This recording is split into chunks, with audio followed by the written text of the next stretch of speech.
This is... Feeney looked at the line of text seductively. Legilimency. This spell suddenly appeared in his mind, because only this spell can read things in other people's minds, whether it is ideas, plans, or memories. So, maybe the magic on this map is just a trace spell combined with legilimency. Legilimency can be used throughout Hogwarts to read the memories of young wizards to determine their names. Trace spells will then be automatically generated to show the location and behavior of those little wizards. If the principle of the Marauders map is really like this, then Feeney has to admit that the 4 Marauders back then were really geniuses.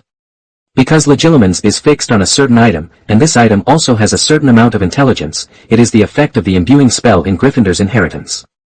That's what the Sorting Hat is like. There is absolutely no problem that the 4 Marauders, who also mastered the imbuing spell when they were in school, are called geniuses. The Gryffindor inheritance treasure is not so easy to obtain.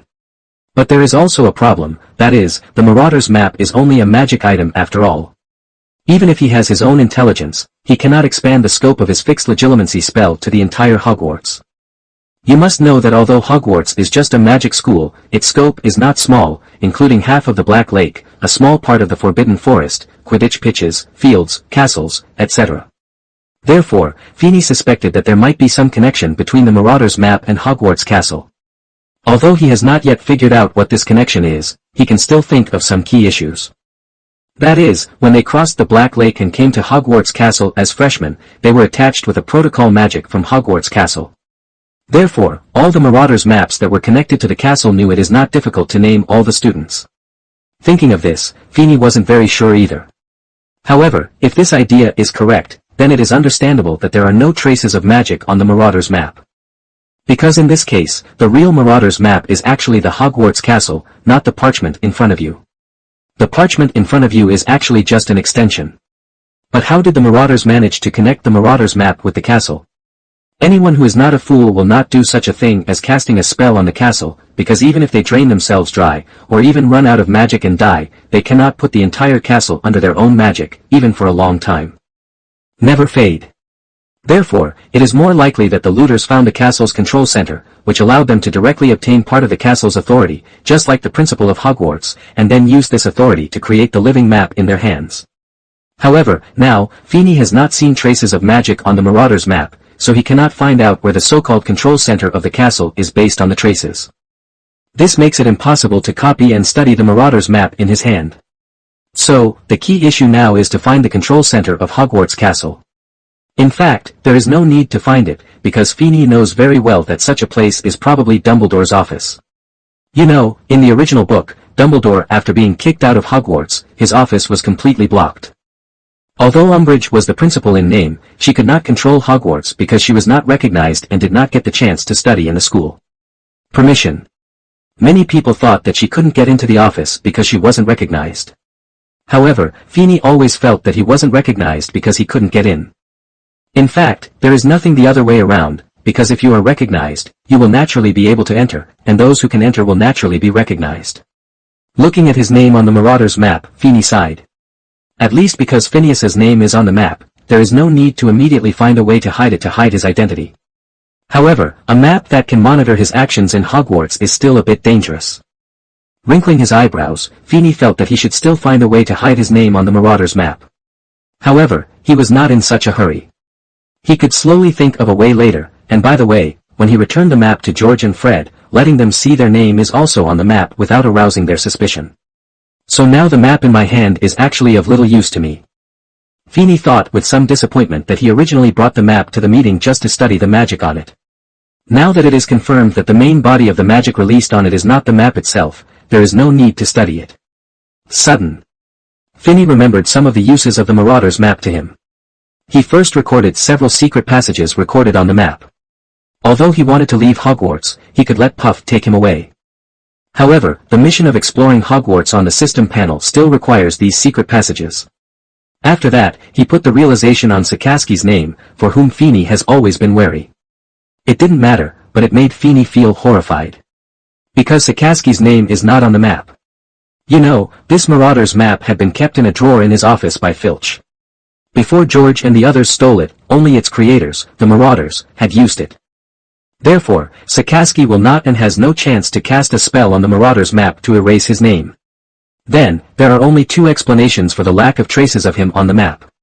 One is that he is not in Hogwarts at this time. However, this possibility is very low, because he has never left Hogwarts since the beginning of this school year. Therefore, without his name, there is only the second possibility. He is in a place that is not on the map. As far as Feeney knew, there were at least two places in Hogwarts that were not on the Marauders' map.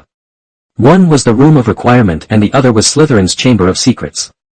Slytherin's Chamber of Secrets requires Snake to enter, so Sakasi was in the Room of Requirement at this time. And it's precisely his presence in the Room of Requirement that makes people feel scary. You know, he didn't graduate from Hogwarts, but from Skull. He has been teaching at Skull since graduation. He has never been to Hogwarts before. This visit to the Defense Against the Dark Arts professor was his first time setting foot in the castle. It had only been 4 months, and he had already found the Room of Requirement. Compared with this possibility, Feeney felt that it was more likely that Sakasi knew about the Room of Requirement before coming to Hogwarts. So what is there in the Room of Requirement that would make Sakasi give up his job at Schooler to come here? There were only two things that Feeney thought of. One was Ravenclaw's secret room and the inherited knowledge inside. The other one was the nominal ancestral bloodline left to him by Professor Jonathan that he hid and later took out last semester. Both the Ravenclaw's secret chamber and the ancestral bloodline are very important to Feeney. Many of his current abilities were brought to him by the system, but the foundation of these abilities was completed by the inheritance of Ravenclaw. Who knows, if the system suddenly disappears one day, Feeney's current strength will not be the same. Would be cut too much. As for the ancestral bloodline, although this thing is of little use, Feeney is targeted by the vampires because of it. If Sakaski's target is it, Feeney can think that Sakasi and those vampires we are together now. If this idea is wrong, it proves from another angle that that thing is not the so-called ancestor's blood, but something more valuable, so the vampires also have other reasons for wanting to obtain it. This overturned many of Feeney's previous judgments. He always thought that the thing was the ancestor's blood, or vampire blood that was more important than the ancestor's blood. However, there was something wrong with the fact that Sakasi also wanted this thing. If you think about it this way, it is understandable that Sakasi signaled to Marcus Flint, a fool, to provoke him at the beginning of school. He may want to use the Flint family to test his true level and prepare for getting that thing from him. However, there are still problems with judgment. After the kidnapping incident, Feeney took the thing out of the Room of Requirement. After all, such a valuable thing is only safe if it is placed in the Black family's treasure house. After all, the Room of Requirement in the school is still too common. No, Sakasi can go in. Feeney didn't believe that Sakasi wouldn't have thought of this, so his target was actually Ravenclaw's secret room. The existence of a question that requires doubt may overturn all previous conjectures and speculations, which makes Feeney very depressed. The bottom line is that he knew that Sakasi came to Hogwarts with ulterior motives and was very dangerous, but he couldn't find any reason or evidence, and he couldn't determine what Sakasi's real purpose was. Only then did he think so much when he saw that his name did not appear on the Marauders' map. Moose. After thinking about it carefully, Feeney decided to do something. Looking at the elf appearing next to him, he said, "Go and arrange for some house elves to work in the kitchen at Hogwarts, and help me collect information about Professor Ritchie." Moose nodded and disappeared, probably back to his old house at number 12 Grimmauld Place in London to arrange for a house elf. Moose is also one of the group of young house elves that Feeney bought before, but he is more responsible for the affairs of the old house. Now Puff has been arranged by Feeney to the Lovegood house. Come back, so he can only use the row of Moose to deal with this matter. I don't know how the matter with Puff is being handled, or whether the matter with Senior Pandora has been avoided. Watching the figure disappearing in front of his eyes, Feeney once again fell into deep thought. His right hand on the table unconsciously tapped the table from time to time, making a slight sound. At Hogwarts, portraits are the best for gathering information, followed by house elves. Ordering Moose to arrange for house elves to come to Hogwarts to work and collect information was just an idea of Feeney's. In order to keep an eye on Sakasi, Feeney thought he should get a portrait in his dormitory, and shuttled back and forth among the portraits in Hogwarts to keep an eye on Sakasi. However, the patterns and creatures on this portrait must be easy to detect. Small animals are the best. Feeney doesn't understand the language of other animals, so the only animal he can choose is his animagus form, the cat.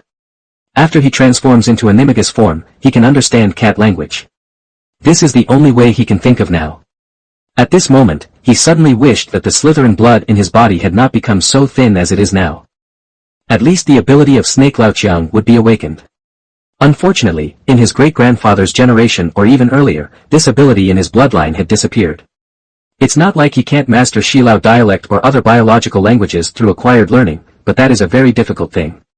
Nowadays, in the magic world, there are wizards who can master other languages without relying on the power of blood. There is only Dumbledore, but he has lived for more than 100 years now. Mastering these things relies on the accumulation of time and his own talent. Nico Flamel also mastered some languages, including snake dialect, cat language, bird language, mermaid language, etc., but he lived for 700 years.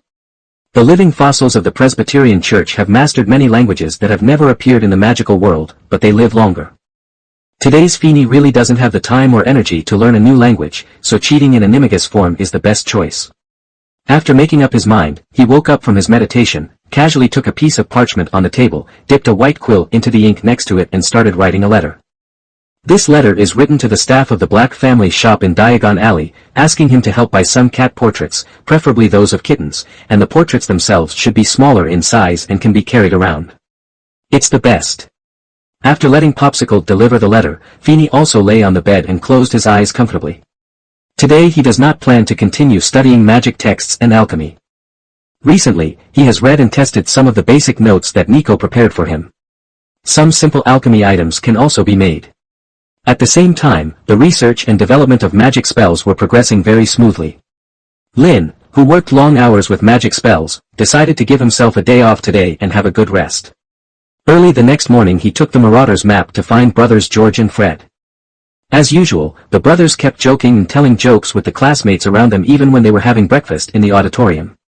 Although Feeney's situation at school is much better now, he is still a Slytherin after all. As a little snake, coming to the little lion table will definitely attract everyone's attention. Feeney ignored the surprised and curious glances at him, walked directly to the twins and Lee Jordan, and said, "George, Fred, Lee, come with me. I have something to tell you." He would definitely not talk to the three Georges about the Marauder's map in such an honorable occasion as the auditorium, under the gaze of almost half of the students in the 4 colleges. In this way, the Marauder's map, which could have been hidden and used as a backup plan for several people, would become an open magic item. Moreover, it will definitely attract the attention of professors. After all, this map has certain strategic value from a certain perspective, especially for those who have ulterior motives for Hogwarts. Feeney took the 3 Georges to an empty classroom on the 2nd floor of the castle. This is where they often come. The few times they entered Feeney's box were in this classroom before. Apart from this, their private base is room of requirement. Seeing Feeney leading them here, George and Fred realized that this must be something serious, and it was relatively secretive. "What's wrong? Feeney, did you find something?" George asked. Yesterday they found Feeney and told them about the parchment. Today Feeney found them and said that it had nothing to do with the parchment, but George didn't believe it. Fred heard George ask this and realized this. He looked at Feeney eagerly, hoping that he could give a good answer. Feeney nodded and took out the Marauder's map and handed it to George and said, "This is a map. You finally found the treasure." Hearing this, Lee Jordan took the Marauder's map from George's hand and looked at it blankly, a little confused. "Is this a map? But there's nothing on it except those mocking words." Fred and George also looked at Feeney with confusion, waiting for his explanation. Feeney smiled and took out his wand, put it against the Marauder's map and said, "I solemnly swear that I have done no good." As Feeney finished speaking, ink marks appeared on the parchment. These ink marks slowly formed a map of Hogwarts Castle, and it was the kind of map that could change as the castle changed. Not only that, there are many footprints on the map, and these footprints are marked with names, such as Dumbledore, who is still pacing back and forth in the principal's office. "This is..." George looked at the map in Lee Jordan's hand in surprise and asked with some uncertainty. Feeney nodded and said, "That's right, it's what you think, it's a Marauder's map." Fred quickly discovered Hua Dian and asked, "So, the names and their locations shown here are correct?" Feeney nodded and pointed to the classroom on the map with his wand. There were 4 names there, it was the 4 of them. Yes, including Dumbledore, who is still walking back and forth in the office. When George heard this, he sighed in surprise. This is really great. Fred, on the other hand, keenly noticed another name on the map and hurriedly called to his brother. "George, look at that name." Hearing this, George looked down and immediately understood what his brother meant, and said excitedly, "It's Filch. This way we don't have to worry about his searches in the future when traveling at night." Feeney shook his head helplessly. He knew that the first thing these brothers would pay attention to was the night outing. Lee Jordan was focused on something else. Hey, Feeney, are these places marked wrong on the map? Feeney turned around and saw that he was pointing to those secret passages, so he said. That's a secret passage. The person who made the map probably discovered it and recorded it. George and Fred were more interested in adventure than night excursions. When they heard about the secret passage, they came over and looked carefully at the secret passage they didn't know about recorded on the map. Have you discovered that these secret passages can all lead to Hogsmeade? Fred nodded in agreement with George's words and said. That way we can go there on the weekends. George rolled his eyes. We can also buy prank props from Joko Point and sell them to others. Feeney nodded and said a little funny. You really want to make money when you have the chance. However, through these secret passages, we can indeed go to Hogsmeade 1 year ahead of other students. This is indeed a business opportunity. Fred said excitedly. Yes, you think we can make money this way. When the time comes, we can save the money and use it to develop new prank props or open a store in the future. Feeney looked at the two of them doubtfully. Open a store. George nodded and said. We plan to open a joke shop bigger than Jockery in the future. Feeney nodded. Although he knew that at the end of the original work, the brothers did open a joke shop. However, Feeney always thought that it was an idea they came up with after they were in 3rd or 4th grade. He did not expect that now they have such a dream.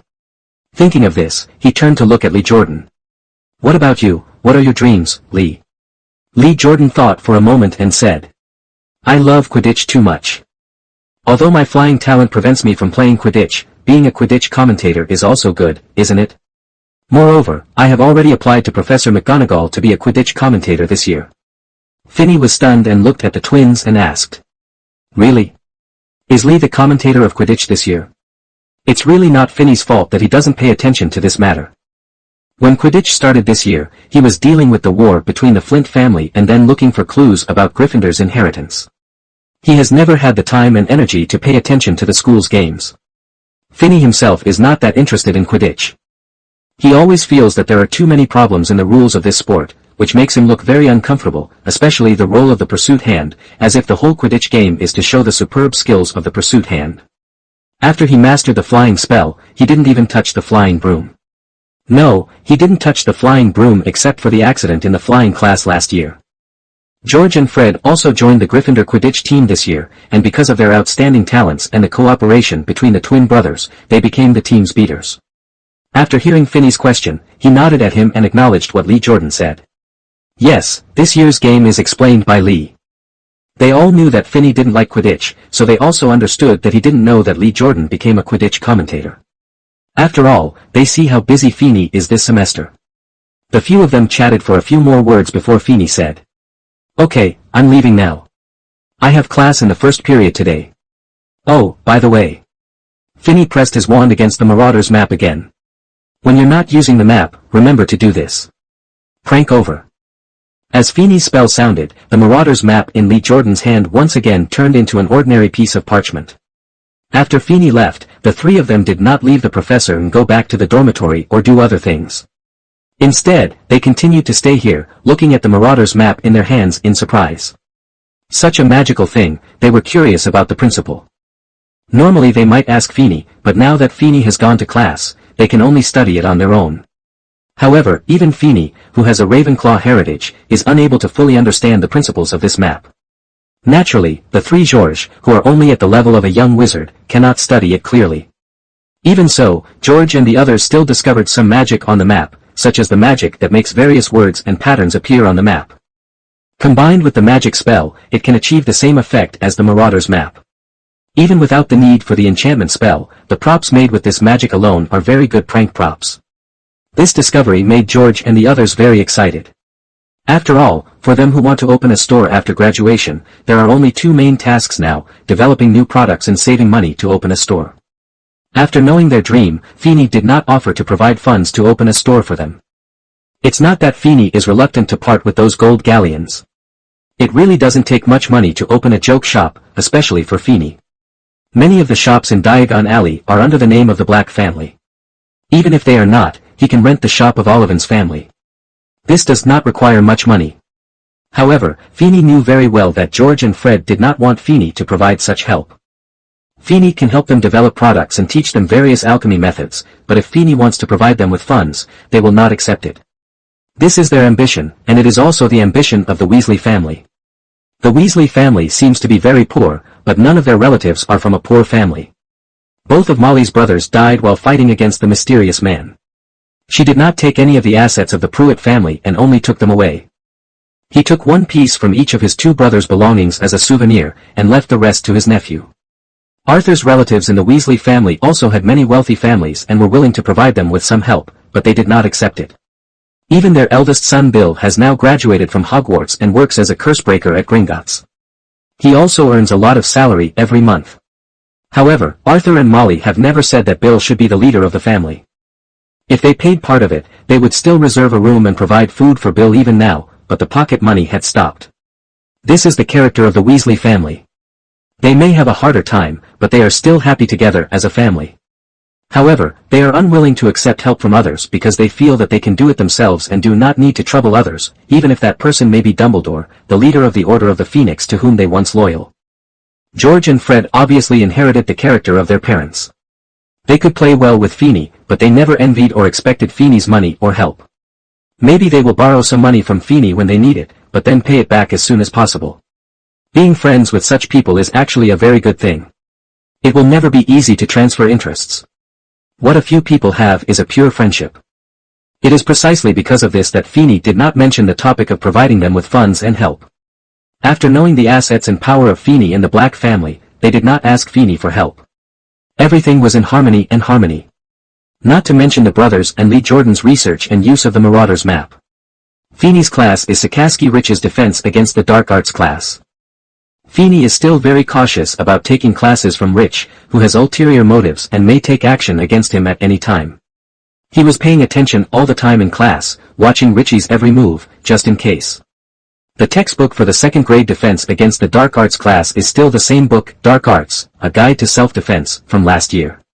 It's just different from the self-help spells taught by Jonathan last year. The teaching content in the second year has already begun to be biased towards combat. In the last class, we learned the preparations we need to make before the battle begins, including investigation of enemy information, observation of the battlefield and other prepared work. Richie stood at the front of the classroom and looked at the little snakes and eagles in the classroom. He calmly talked about the teaching content in the classroom. In this class we learn to deal with some sudden situations, that is, combat situations for which there is no way to prepare in advance. Wizards need to fight, and fights often occur. However, things have improved a lot over the years. 10 years ago, when the wizard we all knew who cannot be named was still alive, fighting was an enduring trend in the magic world. Case. And those battles obviously won't prepare you in advance. In fact, even now, once a battle between wizards breaks out, there is no way to prepare in advance. Therefore, the means and methods we learned in the last class are more suitable for duels between wizards. It's just that the British Wizard Duel competition has been suspended in recent years. Otherwise, you might be able to participate in that competition to experience the charm of wizard duels. Oh, by the way, your Professor Flitwick was once the champion of this competition and has firmly grasped this title for many years. In the next few classes, I will teach you some countermeasures for sudden attacks and battles and common combat magic. Of course, some of the means we learned in the last class are not bad. Especially the disarmament spell. This spell is the best magic for you who don't have much combat magic and your magic level is not high. It can resist many spells and disarm the opponent's wand. For wizards, when both sides have no wands, it is the fairest time. Of course, the premise of this fairness is that you need to have a body like an adult wizard. Therefore, experienced wizards will guard against the disarming spell. Here, I also want to remind you that you should never let the enemy take away your wand easily, although I just said that wizards who lose their wands are all the same. But you also have to understand one thing, that is, a wizard's means are definitely not just magic, but also various props. For example, this ring on my hand has a coma spell on it, which can replenish magic power and restore the number of times. In this class, if anyone can meet my standards, I will give him this ring. Sakasi Rich said here, paused and said. I have already taught you about the disarming charm before. In this class, besides continuing to practice this spell, you have to find the most suitable way to hold the staff for you. Listening to the words that Sakasi Rich used to teach, Finney was very shocked. Not because what he said was wrong, but because what he said was absolutely correct. These are not only common sense in the wizarding world, but also some secrets that powerful wizards do not talk about tacitly. For example, in terms of the way to hold the staff, whether it is Hogwarts, Durmstrang, Beauxbatons, or even Ilvermorny in America, the God's Finger is a magic institute that will not teach wizards about the way to hold the staff. Even for combat magic, their teaching is just some common and commonly used magic. Nowadays, only Scholar in the magic world will teach the way to hold the staff, because this is actually the entry-level teaching for combat wizards. Every wizard who is good at fighting will have the most suitable way to hold the staff for himself, and even the most suitable way to cast spells for himself. This will not only make their spellcasting smoother, but also make their control over the wand stronger, and they will not be easily disarmed. In the magic world, wizards who are good at fighting often use pinching and pinching. Finny's wand-holding method is between these two, and is more inclined to pinching. That is, pinch the wand with the thumb, index finger, and middle finger. Dumbledore uses a typical pinch, pinching the wand with the index finger and middle finger. Such content will not be taught easily in magic schools. Now that Richie mentioned it and has begun to teach several common methods, Finny knows that he is really teaching the young wizards about this. However, this is wrong. Richie would not teach students like this even in Scholar, and he taught with such a peaceful attitude. This is not what the madman who can attack the heir of his family and even almost kill him does. Unless the person in front of him is not that madman, not Sakasi Richie. Unfortunately, Finny returned the Marauder's map to the twins, otherwise he must see if the person in front of him is Richie himself. If not, there would be a big problem.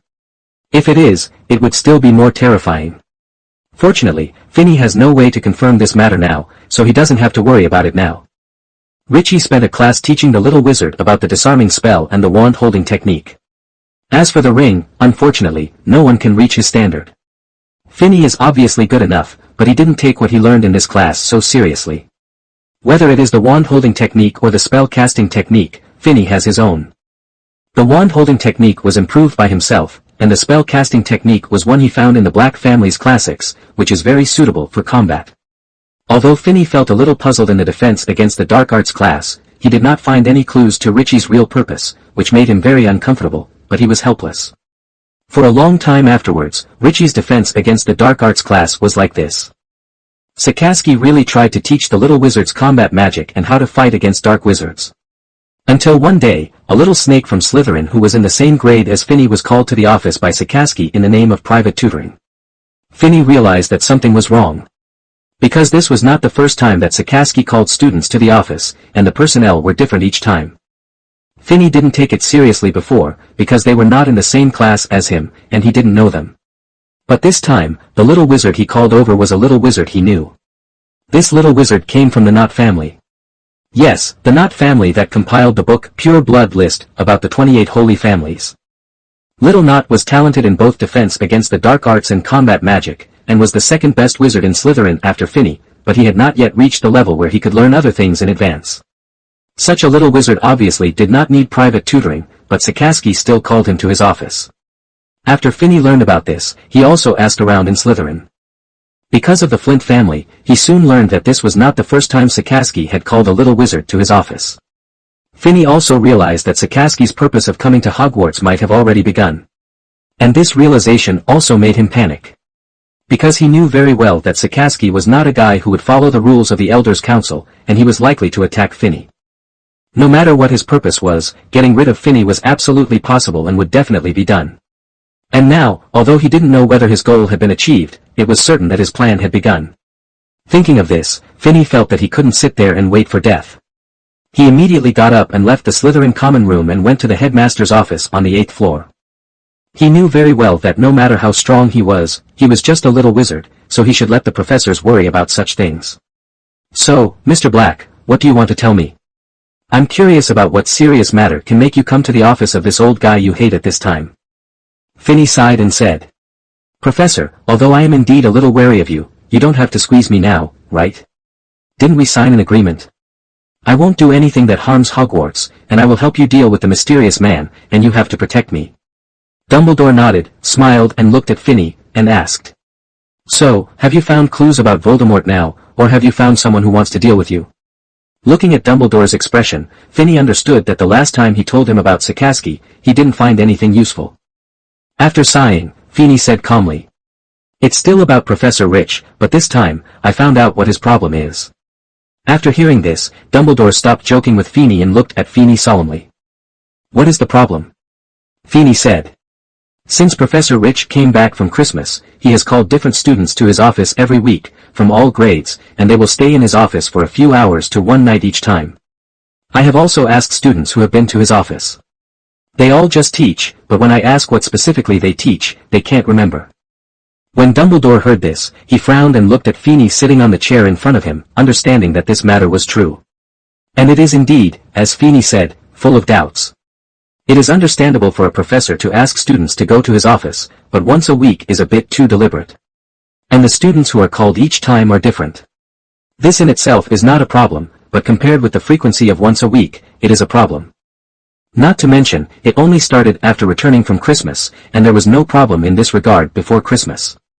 And before Christmas, it happened to be the time when he paid attention to him, so he didn't have the chance to do anything. It was very possible that after Christmas, when he thought he was no longer harmful, he started to do tricks.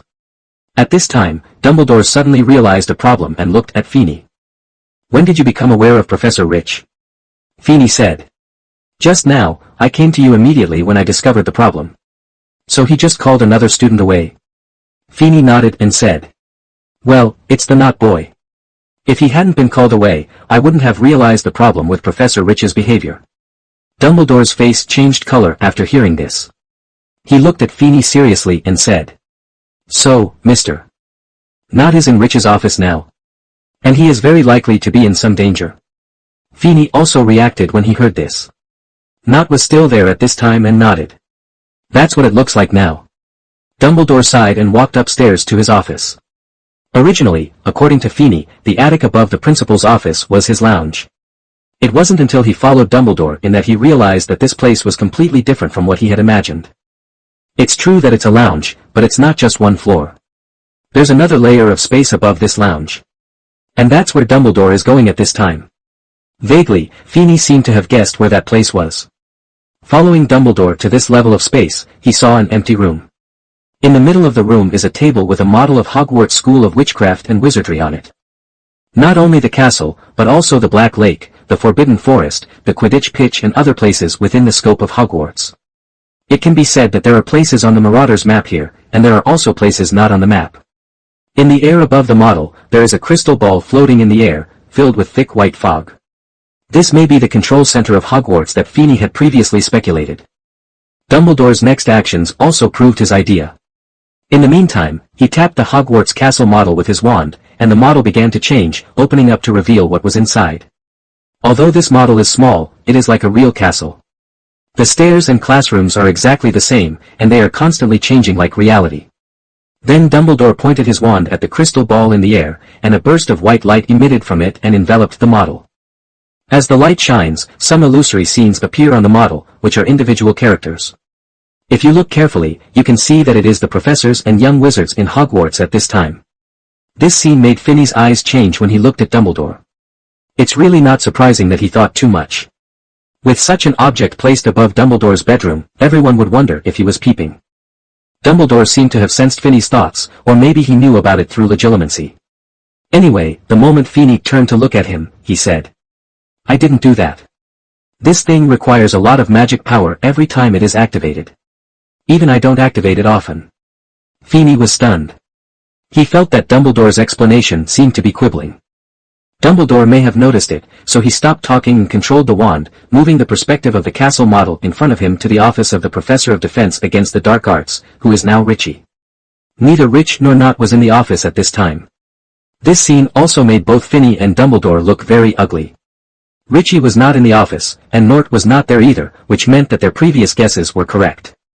Richie calling students to his office every week was definitely for his ultimate purpose. From Dumbledore's point of view, Not was dangerous at this time, but from Finney's point of view, Richie's presence made him even more dangerous. Dumbledore, who had not discovered Richie's whereabouts, did not bother to check the specific situation here. He hurriedly turned and walked towards Richie's office. He was going to investigate on the spot to see if he had missed any important clues. Feeney did not leave with Dumbledore. Compared to Not's safety, he cared more about what he could get here. As for Richie, now that Dumbledore is gone, even if he really had any plans, he would declare bankruptcy today. When he saw the castle and the crystal ball, Feeney understood that this was where the Marauders created the Marauders map. But, how did they create the Marauders map here? You know, their principal when they were in school was Dumbledore, and what they needed to make the Marauders map here was to avoid Dumbledore's ideas. And downstairs is Dumbledore's bedroom. It is very difficult to do this. But they still succeeded, and the Marauders map was not discovered by Dumbledore. And because of that map, they had never been discovered during their several night trips to Hogwarts and participated in many adventures. Feeney was skeptical about this, and at the same time felt that he had overlooked something. However, this is not important at this time, because Dumbledore left too quickly, so the castle model was not closed at this time. Therefore, Feeney could see through the model that Dumbledore hurriedly walked into Richie's office and searched around. After a while, Professor McGonagall and the others also came to the office. Although I couldn't hear what they were saying, I guess they were trying to determine where Richie went and how he left Hogwarts. Shaking his head, Feeney returned his attention to the model and crystal ball in front of him. Since the Marauders can use these controls to create the Marauders map, there's no reason Feeney can't do it. A piece of parchment prepared in advance was taken out by Feeney. This is the map he previously recorded based on the Marauders map, as well as some secret passages. Now is the perfect time to make your own Marauders map. With the casting of the drawing spell and the enchantment spell, the parchment can now be regarded as a simple Marauders map. Afterwards, magic text is used to link the map and the castle model together, and the patterns on the map will change with the changes in reality, such as the opening and closing of some secret passages and the changes of some stairs. Then comes the most important part. Feeney cast a linking spell on the parchment and crystal ball, linking the two together. However, because the subject and content are different, the link spell is invalid. Feeney had already thought of this. His purpose of doing this was to make the same magic fluctuations as the crystal ball appear on the parchment. And the most important thing is his next magic spell, which is as simple as an excellent copy spell that can be used by first-year students, that is, copy into pairs. It is usually used by little wizards on papers to reduce the fatigue of writing. At this time, it was used by Feeney on parchment, and the object copied was the effect of a crystal ball, which is an effect that shows the specific situation and location of those characters in reality. As the copy spell took effect, some names appeared on the map, but their positions were at the moment the copy spell was used. Their subsequent movements did not change their positions on the map. This is something Feeney has already thought of. After all, what he has produced now is only a map that can change the geographical location according to reality, and it is not a complete Marauders map. The link spell was released by Feeney for the third time, and the target was still the parchment and crystal ball. This time, the spell worked. As the spell took effect, the names on the parchment began to turn into footprints and move on the map. At this moment, the Marauders map was successfully produced. However, Feeney knew very well that the map in his hand was limited by time and distance. It is only useful within the scope of Hogwarts Castle until all the magic power is consumed. Because this is the disadvantage of the link spell. Compared to the Marauders map made by the Marauders, which is like the Hogwarts Castle Authority extension, the one in Feeney's hand is just a piece of waste paper. But waste paper also has uses. He had some speculations about this castle before. Now with the successful creation of the map, this speculation has become a reality. In this castle, Dumbledore, as the principal, is not the one with the highest authority, but the second most powerful one. In the castle, there is another being who not only has higher authority than Dumbledore, but can even be said to be the master of the castle. As for the existence that can be called the owner of the castle, it is obvious that there are only those four people. Ravenclaw's death was certain, not only because it was recorded, but also because her body and purpose were now clearly placed there. Gryffindor is in the Black Lake, a fact that Feeney only learned not long ago. The only ones who still have doubts are Slytherin and Hufflepuff. Hufflepuff is missing. According to her descendants, she suddenly disappeared one day. There are rumors that Slytherin is dead. After all, his wand is now buried under the snakewood tree in the courtyard of Ilvermorny School of Witchcraft and Wizardry. However, compared to the missing Hufflepuff, Feeney always felt that the one with authority in the castle at this time was Slytherin. It's strange to say that Slytherin, who has a deep bloodline philosophy, Gryffindor, who is brave and reckless, and Ravenclaw, who is wise and cunning, all have corresponding clues in Hogwarts and the wizarding world. The inheritance they left behind. Either you have found it, or you know where it is, and it's not the time to look for it yet. However, the most approachable Hufflepuff is indeed the most mysterious. There is no clue about her in the wizarding world. In Hogwarts, Feeney did not find any explanation of her legacy. Perhaps the only impression wizards today have of her is that of a house elf. According to legend, it was she who took in house elves and improved their living environment, which allowed them to survive. However, according to Feeney's understanding, the house elf itself was a product of Hufflepuff, so she was far from being that kind. However, it was understandable that several wizards of that period were the kind one. House elves were created to serve wizards, and no wizard cared whether they were natural or magical products. Therefore, everything about Hufflepuff is actually what the other three people said. She does not seem to have left any notes, books, or records. There isn't even a portrait. It was as if she was hiding herself deliberately. Such a person Finney didn't think would stay in Hogwarts for thousands of years without news or clues from his class. Therefore, it is more likely that the dead man from Slytherin controls the authority of the castle in Hogwarts at this time. As a wizard obsessed with studying magic, it would be much easier for Slytherin to remain undetected for thousands of years. It's not without reason that Saladin is an otaku. After all, he created the only basilisk in the history of magic, studied blood magic, created a lot of black magic, and even set up a separate secret room in the lower level for the purpose of research. If you weren't a nerd, you wouldn't be able to put the secret room you use for research at the bottom of the castle. Although the current entrance and exit of the secret room was probably modified by his descendants, thinking about it, the original entrance and exit must have been very secret, and few people passed through. Otherwise, the other three people would not have left a few words. Feeney even suspected that the so-called Slytherin escape was that he left the castle for a while and then returned to his secret room. Watching the other three people searching for me all over the world. Otherwise, how could the three Gryffindors have been searching for so many years without any clues about Slytherin, unless he was hiding under their noses? In fact, this discovery does not bring any benefit to Feeney. It can only be said that when you really look for Slytherin's secret room in the future, you must be careful, careful, and careful again. After all, the Slytherin is probably hiding there. However, this can only be regarded as a warning for myself in advance to make myself more vigilant. The unexpected discovery confirmed Finney's long-held thoughts and judgments, but almost made him forget his original purpose when he deduced the castle center. Let yourself no longer be monitored. Although the control center of Hogwarts Castle is now under the control of Dumbledore, the only people who can monitor Feeney's location are the control center and the Marauder's map in George's hands. However, this is a threat after all. Dumbledore will also grow old and die. Feeney can no longer remember whether he had graduated when Dumbledore died in the original book. However, if he had not graduated at that time, he would face under the supervision of another principal. Not to mention the control center itself, which is not a big problem, even if the Marauder's map in the hands of George and Fred is the biggest problem. After all, the Marauder's map is an object, a map that can be lost, taken away, and changed to another owner.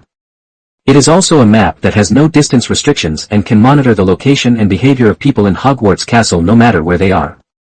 Such items are very dangerous for Feeney. He can rest assured that the map is in the hands of George and the others, but, as mentioned before, it can change its owner after all. Once George and the others accidentally lose the map, the consequences may be very serious. After all, the hidden spell on the Marauder's map is not as complicated as imagined. As long as the Great Wizard is willing to spend time, it can be solved, not to mention that there are many legendary wizards in the magic world. However, there are only two ways to prevent yourself from being monitored by the castle control center. One treats the symptoms and the other treats the root cause. The solution to the symptoms is to shield oneself in the control center. Although it will no longer be displayed, it is still being monitored. Wizards like Dumbledore can easily detect this problem. However, the advantage is that this does not require too complicated and advanced magic. A simple shielding spell, combined with a confusion spell, can be cast on the control center. Although the control center is still monitoring, his name will not be displayed on the map. The fundamental solution is to solve the problem at its root.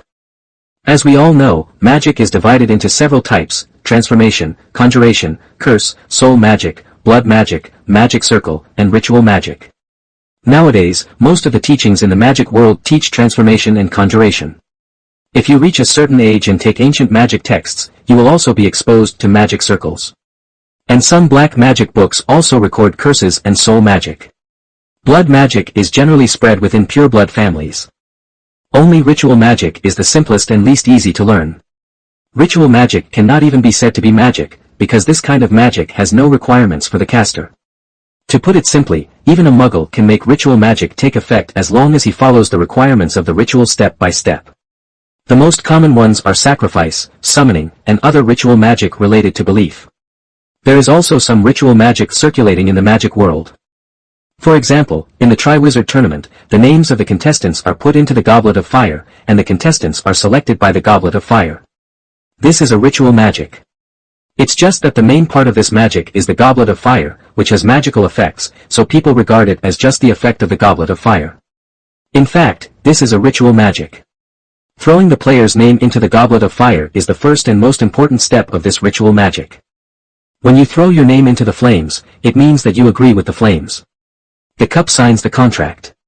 Even if the person throwing your name in may not be you. The fact that little wizards will be monitored by Hogwarts Castle is a ritual magic, and it is a permanent ritual magic. First-year students at Hogwarts will not enter the castle in a carriage like the old students, but will need to pass through the castle in front of the Black Lake. Some people say that this is to allow the young wizards to follow the path of the four founders and let them feel the greatness of Hogwarts. But in fact, this is a ritual magic. Crossing the Black Lake and entering the school is a ritual. The four founders did enter the castle through the Black Lake back then. However, now the freshmen are doing this just to allow them to pass through the magic circle under the Black Lake. When they first saw Hogwarts through the Black Lake, the castle would be deeply reflected in their minds. Combined with the aura exuded by the magic circle in the Black Lake, they felt plant a coordinate on his body. This coordinate is like an identity code. As long as you appear within the scope of Hogwarts, it will be sensed by the control center, thus enabling monitoring. In fact, Trace Silk is also implemented in a similar way. However, the target is the two main bodies of the little wizard and the wand, and there is also a certain time limit. This is why wizards from other schools will not be shown on the Marauders map after they come to Hogwarts. As for the Marauders map and ritual magic, they are second-guessing. I don't think the four Marauders were powerful enough to cast a soul magic that could cover a large area like Hogwarts Castle when they were students, and it would still be permanently effective. Yes, you must know that showing the true name is very powerful in itself.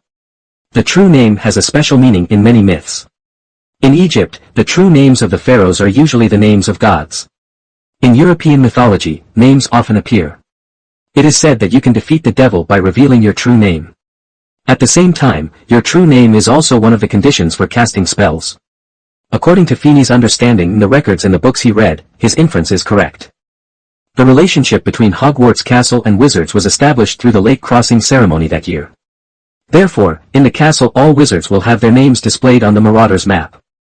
However, Sakasi did not graduate from Hogwarts. In other words, he has never experienced the transition ceremony of the Black Lake. Naturally, he will not be able to communicate with the castle. There is a connection. However, Feeney had previously determined that his name could be displayed on the Marauders map. Suddenly, Feeney remembered something very serious, that is, he did not actually see Sakasi's name at that time, so he thought he had entered the room of requirement, and thus inferred many things. However, the actual situation is that Sakasi is not a wizard who graduated from Hogwarts. Like other wizards from Skull, his name will not appear on the map at all. As the name does not appear on the map, it will naturally not appear in the control center at this time. Although this had no impact, after all, Not also disappeared, indicating that Sakasi had indeed disappeared at this time, but this made Feeney begin to doubt his previous inference that Sakasi's target was the blood of the ancestor. Of accuracy. After all, the premises of this inference are all wrong, and it is too rare for the result to be correct. If Feeney wants to remove his connection with the castle, he can only find a way to remove the ritual magic. With Feeney's current level, it can be said to be wishful thinking to remove the ritual magic that even existed on Dumbledore. He didn't believe that Dumbledore would not think of his worries. However, Dumbledore was still not that confident. This shows that the function of this ritual magic is not only to monitor oneself, but also probably to protect and other functions. Since it can't be a radical cure, then a temporary treatment is also possible. At least, at this time, Dumbledore would not undo it even if he found out what he had done. Hidden figure. Feeney waved his wand and whispered. Concealment spell. The purpose of Feeney casting this spell is to hide himself in the crystal ball of the control center so as not to be discovered by others. Of course, this spell alone is not enough. As this spell came into effect, Feeney also recited the second spell. Confusion. Yes, it's the confusion spell, and its purpose is easy to guess, which is to confuse the crystal ball with other targets, so that even if someone unlocks the concealment spell, they will still see other people's names. With the success of Feeney's spell, his name began to fade and then disappear on the time-sensitive Marauders map he had made not long ago. This shows that the spell was successful and he hid himself from the surveillance equipment of Hogwarts. Finney, who had done all these things, once again looked at the model of the castle. He saw that Professor Dumbledore was no longer in the castle, while Professor McGonagall and the others were wandering around the castle, as if they were looking for something. What? This made Finney realize that perhaps Dumbledore and the others found something in Sakaski's office and found clues to his current location, so Dumbledore left Hogwarts to find him. And Not was probably still in the castle, so Professor McGonagall and the others were searching aimlessly. Thinking of this, Finney suddenly became happy. If it were any other time, Professor McGonagall and the others would be the best way to search like this. However, now, at this time, he is here at the control center, holding a card in his hand. Marauder's Map. Finding the whereabouts of a person in Hogwarts Castle is not easy when that person is still connected to the castle. Thinking of this, his eyes began to wander around the castle, including the secret rooms and secret passages shown in the model. Sure enough, not long after, he found Not's name behind a corridor on the 4th floor of the castle. It was a secret room, or a basement more appropriately, because its entrance was not a very secret one, but a very obvious trapdoor. Finney frowned and looked at the room in the model. He always felt that it was too familiar, as if he had been there before. However, he didn't think too much, turned around and left the principal's office, and walked towards the corridor on the 4th floor. He had no intention of calling Professor McGonagall and the others. First of all, Dumbledore leaving the castle meant that he had found where Richie was. In other words, Richie was not in the castle at this time, so there was no need to go to the castle for safety reasons. Worry. Secondly, if he can rescue Not before everyone else, especially if this Not is a direct descendant of the Not family, this will definitely win the favor of the Not family for the Black family and relieve him of many pressures in the future. You know, the Not family, as the family that writes the Pureblood directory, how rich their family's heritage is completely unknown to the magic world. There is a rumor in the wizarding world. Who knows how many secrets Not, who wrote the Pureblood directory, mastered in the wizarding world? Yes, what the Not family is most famous for in the magical world is not their background, but what the directory shows. The Not family has mastered many secrets of Pureblood family blood inheritance relationships. Since they can handle such relationship secrets, if they have enough knowledge, it is not surprising that they hold some other secrets. Just like the descendants of a pureblood wizard recorded in the directory, in addition to the accidents well known to the wizarding world, Not also wrote about several of his illegitimate children that are unknown to others. He even wrote down who their mother was. If it weren't for the fact that the Not family was also a contracted family of the Presbyterian Church and was protected by the Presbyterian Church, they would have been exterminated long ago if they had so many secrets. Only the dead can keep secrets best. Therefore, Finney believes that the favor of the Not family is worth fighting for. Thinking like this, he came to the end of the corridor on the 4th floor.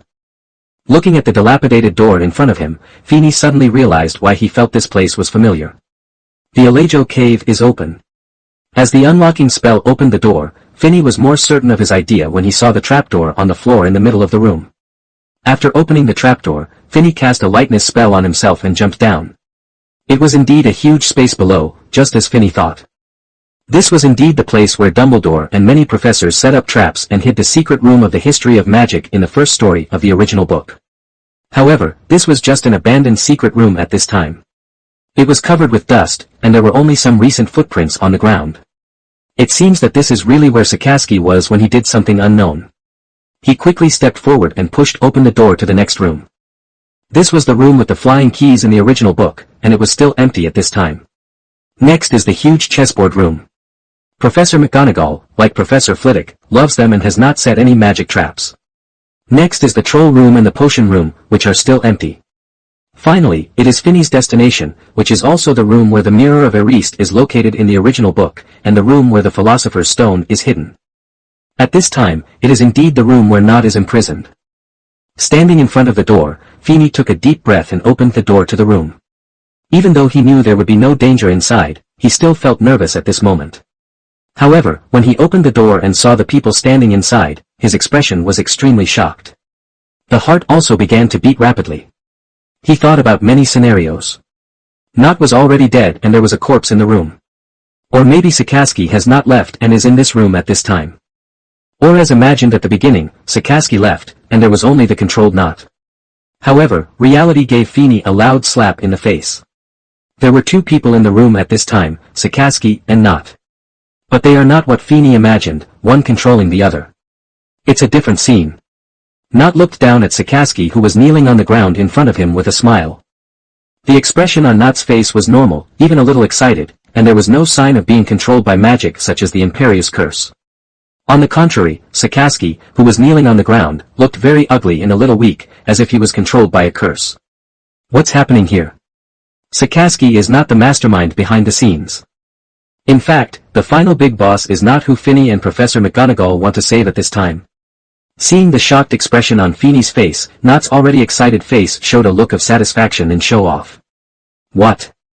Our Master Black didn't think that it was not Richie but me who had ulterior motives? Finny took a deep breath, and the shock disappeared in an instant. He nodded calmly and looked at Not and said, I really didn't expect it, but I'm very surprised. What exactly are you going to do? When Not heard this, he looked at Finny with some contempt. Are you curious? Also, how can a mortal like you understand such a great idea of mine? Saying this, Not opened his arms and stood in front of Sakasi, as if he was a crazy believer, explaining his god. You Black, Ridge, Selwyn, and Gunter have been the stewards of the Presbyterian Church from the beginning. You have no idea how much we, Not, who also have enough strength, are resentful of this. We are obviously the ones who are the stewards of the Presbyterian Church. Why should the strongest family obey your leadership? Finny frowned. Hearing Not's words, he was a little unsure whether the matter this time was the plan of Not alone or the entire Not family. If it's him alone, then just deal with him here. Even if you can't deal with him, he will only be an enemy in the end. However, if it is the Not family, then it is no longer Finny alone who is in danger, but the entire senior leadership of the Presbyterian Church. Of course, the real elders will be fine, but the 4 consul families are definitely Not's main targets. But why is Not so confident that he can defeat other families? Not seemed to notice Finny's doubts and said with a smile. What? You don't believe it, or you still don't understand? Today I don't mind letting you die to understand something. Our Not family has never been a native British family from the beginning. Our name comes from the goddess of night in Norse mythology, but, because it has been so long that all of you have forgotten the fear we brought to you when we came to the UK. As we all know, wizards are just a group of humans who obtained the bloodline of magical animals and the ability to cast spells through various means in the beginning. Not is different from you. We are descendants of gods from the beginning. We are named after the goddess of the night, no because among other things, it's because we are her descendants. Finny's frown became tighter. If what Not said was true, then the existence of the Not family might prove that gods really exist. This is consistent with the clues he had obtained from the Presbyterian Council. Some of the conclusions drawn are consistent. Looking at it the other way around, Not is not lying. They may really be the descendants of gods. This can also explain why the direct descendants of the Not family, like the Black family, have chosen to intermarry within themselves to maintain the purity of their bloodline. However, direct descendants of the Black family will still marry into other families. While maintaining their bloodline, they will still choose some more beneficial marriages. However, not the Not family. For thousands of years, their direct lineage has always been a combination of brother and sister. The Not in front of him is like this, and his mother is his aunt. However, what does God's descendant have to do with what he is doing now? Not seemed to see Finny's doubts and said excitedly. Are you curious? Curious about what I am going to do? Finny nodded. It's really curious. After Christmas, Sakasi Rich started calling one student to his office every week, and those students who went to his office found nothing wrong when they came back. If it weren't for this, the frequency is too high and I can't find his problem. Not laughed and said. I was still wondering how you found this place. It turns out that's what happened. In fact, it's easy to understand. Those students are not only the materials for what I want to do next, but they are also my cover. I hide myself among these students. Among them, even if Dumbledore finds out, he will think that it was Sakasi who did it. It's a pity that you guessed it at the critical moment and found Dumbledore. Fortunately, I finally found a way to transfer Dumbledore away. Now no one can stop me. Finny took out the wand from his arms and pointed it at Not and said. Not, I admit that I did not expect that even the madman of Sculler would be controlled by you, nor did I expect that from the beginning. The person standing behind the scenes was you, but you said that no one could stop you. Are you underestimating me too much? Facing Finny's wand and threats, Not didn't care. Black, I really don't know what to say about you. You are indeed very smart, powerful, and have a certain amount of wisdom, but you still overestimate yourself. I am the descendant of the goddess of night and will soon become the sun god Daegu. How can you think you can stop me? Finney was stunned when he heard this. He thought a lot about Not's ultimate goal, but only this one did not expect. Becoming the sun god Daegu? In Norse mythology, the sun god Daegu is the son of Not, the goddess of the night, and her third husband, Darren, the god of dawn. He is the embodiment of the day. From this relationship point of view, it is not surprising that Not, as a descendant of the goddess of the night, became Daegu. But, is this becoming a god? Although I don't know what Not's arrangements and plans are, if even he, a little wizard, can become a god through some means, Feeney doesn't believe that those old and immortal beings in the Presbyterian Church will not be able to become gods, so Not was absolutely delusional at this time. Are you thinking that I'm delusional? While Finney was thinking this, he suddenly heard Not say, Are you still thinking that even those old immortals in the Presbyterian Church can't become gods, but I say that I can become a god? Nog said this and laughed again. Phineas Black, you are really stupid. Since you believe that our Not family is the descendant of the goddess of night, how could you not think that the goddess would leave us some means to become gods? Not to mention the fact that the Not family is the descendant of the goddess of night. We will definitely hide this method until the day we succeed, and I will be the one to become a god. Looking at Not, who was already a little crazy at this time, Feeney understood that maybe he couldn't drag it out any longer. He had been talking to Not before. In addition to trying to figure out the things he didn't know, he just wanted to wait until my Professor Go and others come over. It's not that Feeney is not confident, but that the feeling Not gave him at this time was like the feeling his ancestors gave him when he went to Black Castle to sublimate his bloodline during the holidays. However, at this time, Not gave Feeney the impression of being irrational and extremely crazy. The flames are blazing. The wand was waved, and a ball of flame flew towards Not. This is naturally not an ordinary flame summoning spell, no, or rather, this is the most common flame summoning magic. However, under Feeney's operation, it became less common. Ever since Finney created the Soul Stone, he has always kept it on his body. Compared with the magic in today's magic world, Feeney knows very well that combat magic is often not as useful as other magic. For example, transfiguration, this series of magic can produce powerful effects unexpectedly during combat. Using transformation, since Feeney has the Soul Stone, he will naturally use it. No, what he was doing at this time was something similar. The flames summoned by the fire-making spell formed a huge fireball and flew towards Not. The moment Not heard the spell, he reacted. He waved the spell lightly, and layers of iron armor spells appeared around him. When the fireball was about to touch Noel, a change occurred. The huge fireball turned into a bird made entirely of fire. It kept flying around Noel, spraying flames to attack him from time to time. This is of course Feeney's masterpiece. With the addition of the Soul Stone, he cast a transformation spell on the fireball and then performed animation. He didn't know if Not couldn't attack at this time. Facing the firebirds that kept attacking him, all he could do was to use magic spells to spread or crush the fireballs. Even in his free time, he did not attempt to attack Finney. Of course, it's possible that he forgot. However, just because he forgot, doesn't mean that Feeney forgot. After releasing the plastic magic, he began to prepare other magic. First, set up a shield for yourself, which is the Iron Armor Curse.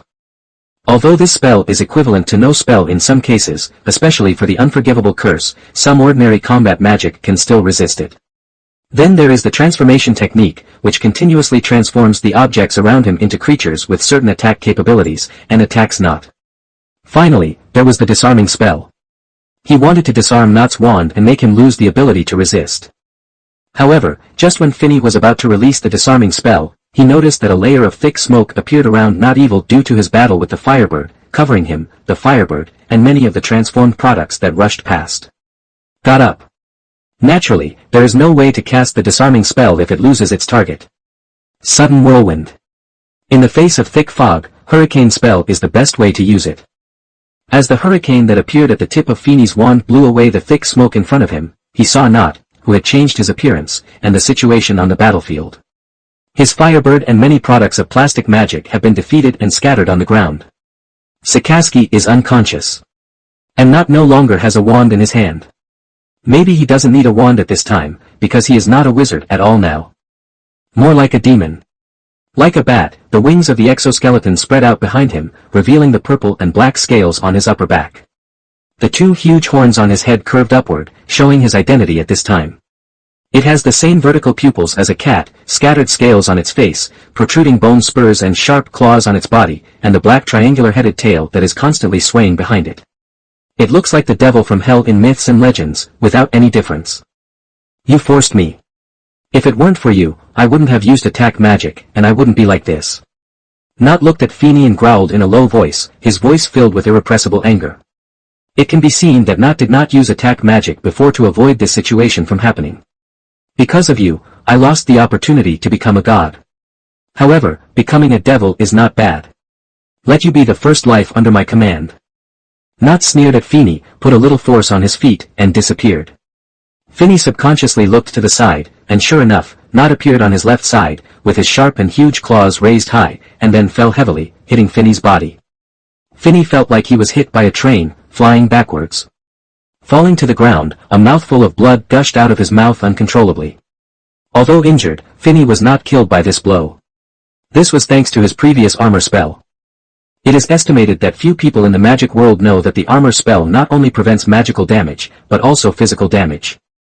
Although he did not die, it was a bit difficult for Feeny to get up and fight Not again. Not saw that Feeny was not dead, and shook his head in disappointment. It's still not enough power. It seems that a part of each student's soul can only make me reach this level. This revealed the purpose of Sakasi's previous search for those students, which was to obtain a certain amount of soul from them. However, these soul fragments were very weak and small, so they would not affect the situation of those students, and would not be discovered by Dumbledore. Therefore, Not's purpose was related to those souls. According to what Not said just now, his current strength is given to him by those souls. It is unknown whether he can become stronger through the souls in the future. If he can, then he will definitely be a huge disaster in this world. Not's next move told Feeny the answer. He flashed in front of Sakasi and picked him up by pinching his neck. The pressure on his neck made Sakasi wake up from his coma. Looking at the demon in front of him, he was a little panicked. Master, I am your loyal subordinate. Not smiled slightly. Since you are my loyal subordinate, it is okay to pay some price to make me stronger, right? As he said this, the power in his hand became stronger. Sakasi, who wanted to say something, couldn't speak because of this sudden power. His face turned ashen and he might die of suffocation at any time. Just when Sakasi was about to die, Not's face changed, and blood began to flow from the corner of his mouth. The tightly clenched arms also became loose, and he let go of Sakasi, who was about to die of suffocation. How is it possible? Not looked at Richie in front of him in disbelief and said in shock. Sakasi smiled and said, "You said that it would be better to kill Blake according to the original plan. Why do you have to kill me greedily? If you want to strengthen your strength, Blake is obviously the best choice, but you want to kill me as well." Not was speechless at this time. His chest was pierced by a huge hole with a dagger-like weapon, and blood was constantly flowing out. He could also feel the passing of his life, but he had no way to refute or save his life. All he could do was watch himself slowly die and endure the pain of this passing of life. Sakasi looked at Not, who was struggling on the ground, and threw a dagger in his hand to the ground. "I really doubt whether you are a descendant of the Not family. You believe such a stupid lie about becoming a god. If the records of your Not family are true and valid, don't you think about why they are left to you?" Not opened his mouth and wanted to refute, but what came out of his mouth was not a rebuttal but a mouthful of blood. Richie sneered. "What? Still want to refute? I guess you want to talk about the clues I provided you. I said that I got the saying that the Not family can become a god from other places, and then pledged allegiance to you. In this case, you actually believe it? All I want is your current appearance. The god-making ceremony, but the final result must be a demon.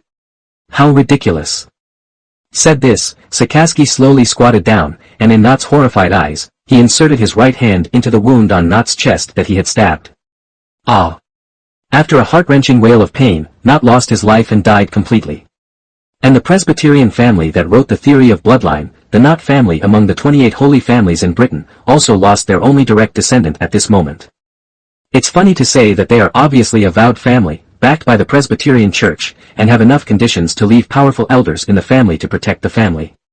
The descendants can also enter Sculler without going to Hogwarts, a public magic school. Unfortunately, the Not family has none of these. There were rumors in the Presbyterian family before that the Not family would die at a certain age and could not become family elders, even with the help of the Presbyterian Church, which also made them lose the power of Sculler. Now it seems that perhaps those powerful Nots chose the path of becoming gods, and eventually failed and became demons. Sakasi took out the dead Not's chest. The slender white palm was now covered with blood, and in that palm, there was an organ that was extremely important to humans, a heart. Sakasi looked at Not's heart in his hand and laughed excitedly. Turning his head to look at Finny, who was still lying on the ground. "You look curious, right? Anyway, we still have time now. Even Dumbledore can't come to the demon's body when the demon dies. I'll tell you about it. The Not family is indeed the descendant of God. Our rich family has finally confirmed this after many generations of research. Their god-making ceremony may also be true, but there is already a Daegu, so there will be no second god. This means that their ceremony will definitely fail, and the consequence of the failure of the god-making ceremony is to become a demon. It's ridiculous, isn't it? The difference between a god and a demon is just the success or failure of a ceremony. Knowing this, we also found another piece of news. The heart of a demon can increase the lifespan, strength, and even status of a wizard. Status? When Finny heard this word, his heart skipped a beat. Yes, that's what you think. Sakasi seemed to know what Finny was thinking and said. As long as you take the heart of a demon, you can get a god seed, and it can grow slowly over time, and eventually become a new god, a god that is not in the records. Moreover, the heart of a demon can accelerate this process, so as long as you kill enough demons and take their hearts, you can become a new god.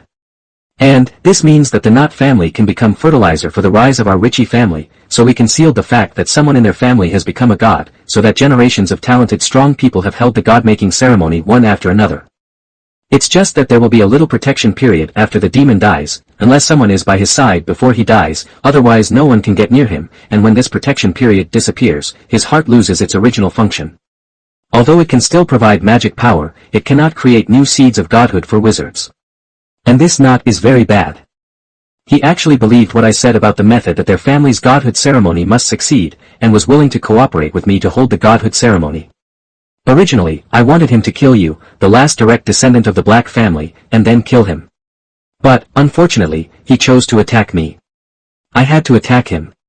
Now, I can only kill you myself. You should feel honored for this time. It is your honor to be killed by me, the only one in this era who has the opportunity to become a god. After all, there is still a fault line in the Black family. Even though there are elders in the family, there is no one who can teach Feeney the deeper aspects of the magic world. Regarding things about God, Black, who originally served as the consul of the Presbyterian Church, is also qualified to understand and know. Unfortunately, Feeney's both parents have passed away, and there is no one in the direct line of the family except the elders who practice in seclusion and ignore what is going on outside the window. Naturally, no one told Finny about these things.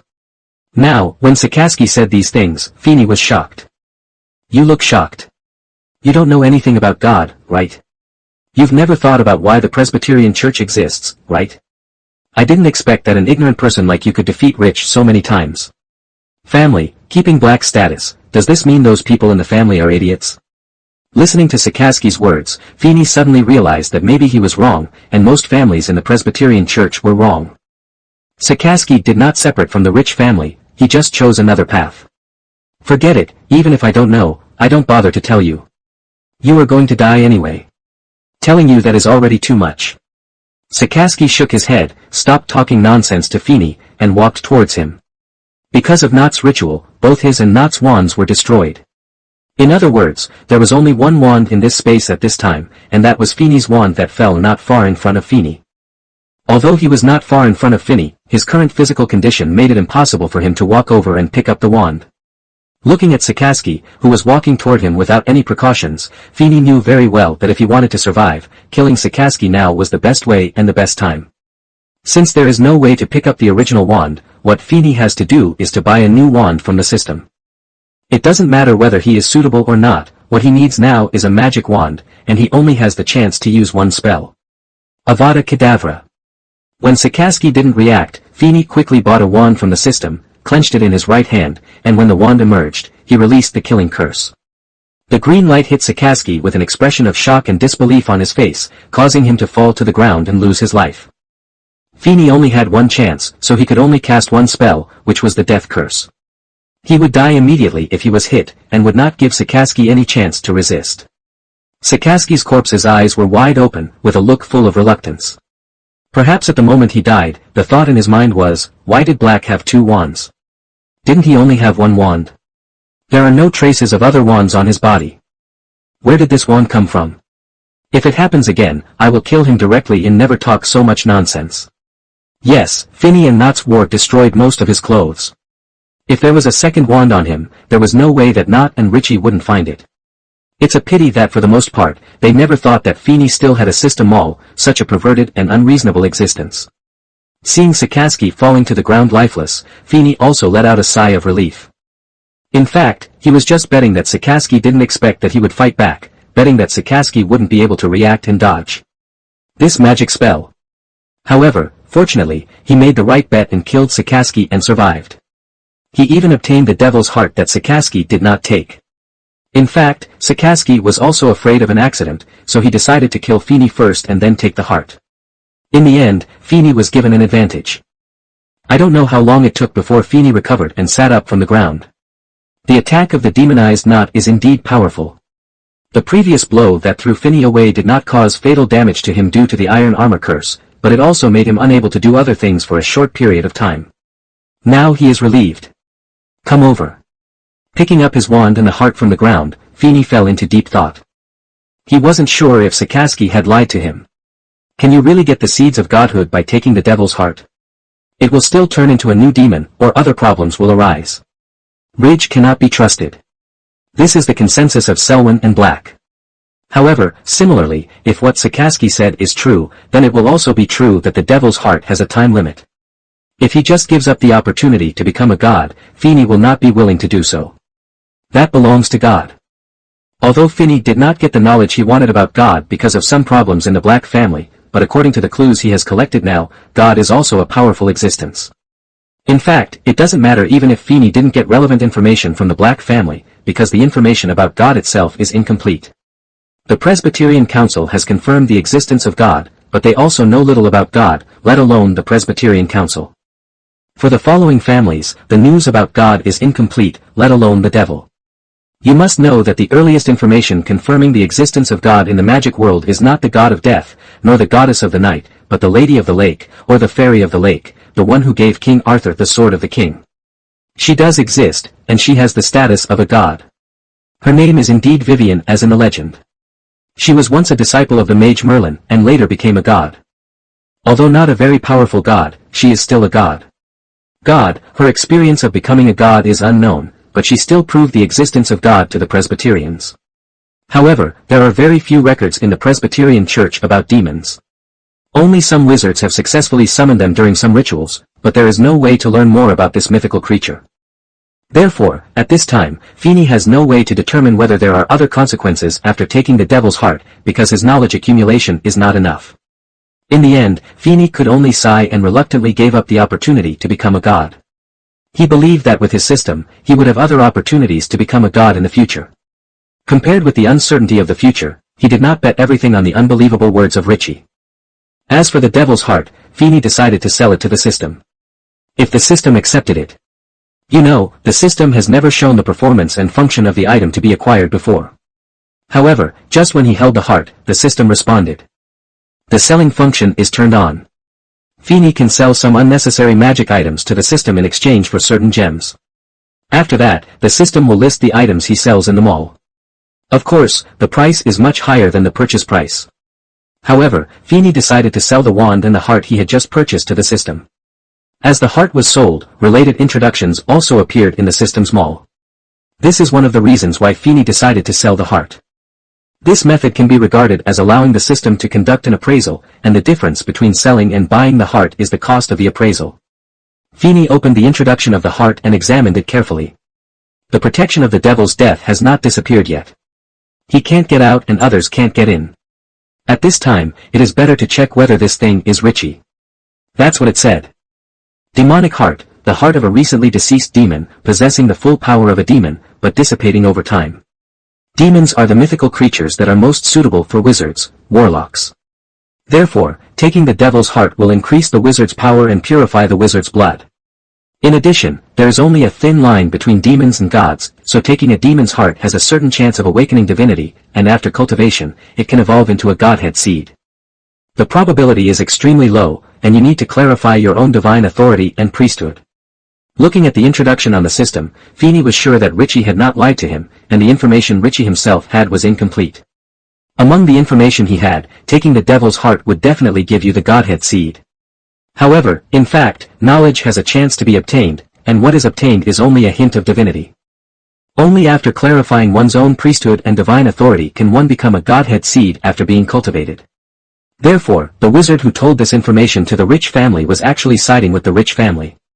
After all, demons are not so easy to obtain, not to mention that they must be demons that have just died.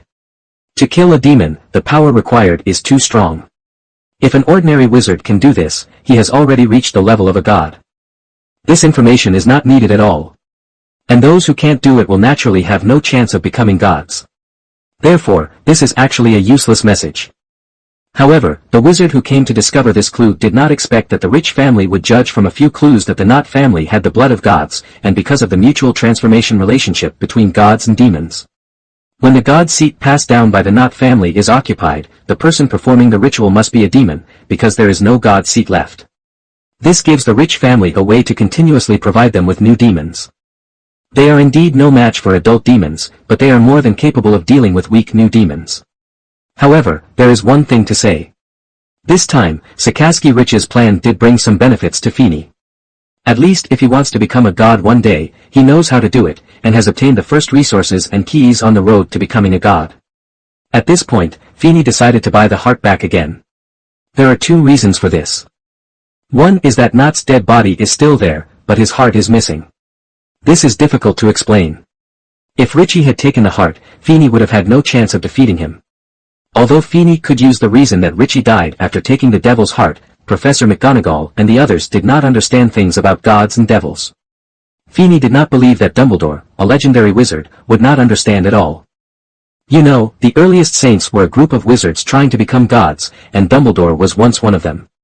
Therefore, an unused heart can explain many things and reduce a lot of magic. Another reason is that Feeney himself also wants to take a heart. However, with the sudden increase in magic power, others will definitely doubt that Feeney took the heart, which will definitely lead to an enmity with the Not family. Now Not was killed by Richie. If Black also destroyed Not's body, then this matter would not be justified. It is not impossible to blame Not's death on Black. Therefore, it is not impossible to blame Not's death on Black. The heart was given to Dumbledore, and other hearts would not be suspected when taken in private, because the devil's heart was given to Dumbledore. Putting the newly purchased heart next to the dead Sakasi Richie, Feeney returned to his previous position and cast a divine blade on Richie's body. After all, the death curse is still the unforgivable curse. Richie's body was obviously caused by this curse. Although there is no record of the use of this curse on Feeney's wand, it still makes people suspicious. Therefore, Feeney needs to create the illusion that he is using the powerful cutting spell Shen Feng Wuying. After getting everything ready, Feeney closed his eyes and pretended to be unconscious. Quietly waiting for the passage of time and the protection of the devil's death to disappear. Sure enough, as soon as the protection disappeared, a flash of fire appeared in the room. It was Dumbledore brought by Fox. Dumbledore appeared here with a serious look on his face, scanning the surrounding environment. When he saw Not's body, that is, the demon, his pupils shrank quickly. Obviously he knew that it was Not's body. In other words, Dumbledore knew about the descendants of Not family gods. Of things. After that, he looked around again and confirmed that this was the venue for the ceremony. He couldn't help but sigh. At that time, he was only looking for Richie, so he missed this place. Otherwise, things would not have developed to this point. Then he looked at the dead Richie, walked forward quickly, squatted down, glanced at Richie's blood-covered right hand and the fallen heart next to him, and understood something in his heart. However, when he saw Richie's death, Dumbledore still frowned. Although the body looked like it was caused by a powerful cutting curse that cut off the head, Dumbledore could clearly feel the turmoil and fluctuations in Richie's soul, which were the characteristics of the unforgivable curse. Thinking of this, he raised his head and looked at Feeney, who was pretending to be unconscious, and the wand in his hand. He was pretty sure that this was the only wand in the room. After all, there was no way that Feeney's torn clothes could hide a second wand, and the unforgivable curse couldn't be cast without a wand. So, he walked over and picked up his wand, then took out his own wand. Pre-flashback curse.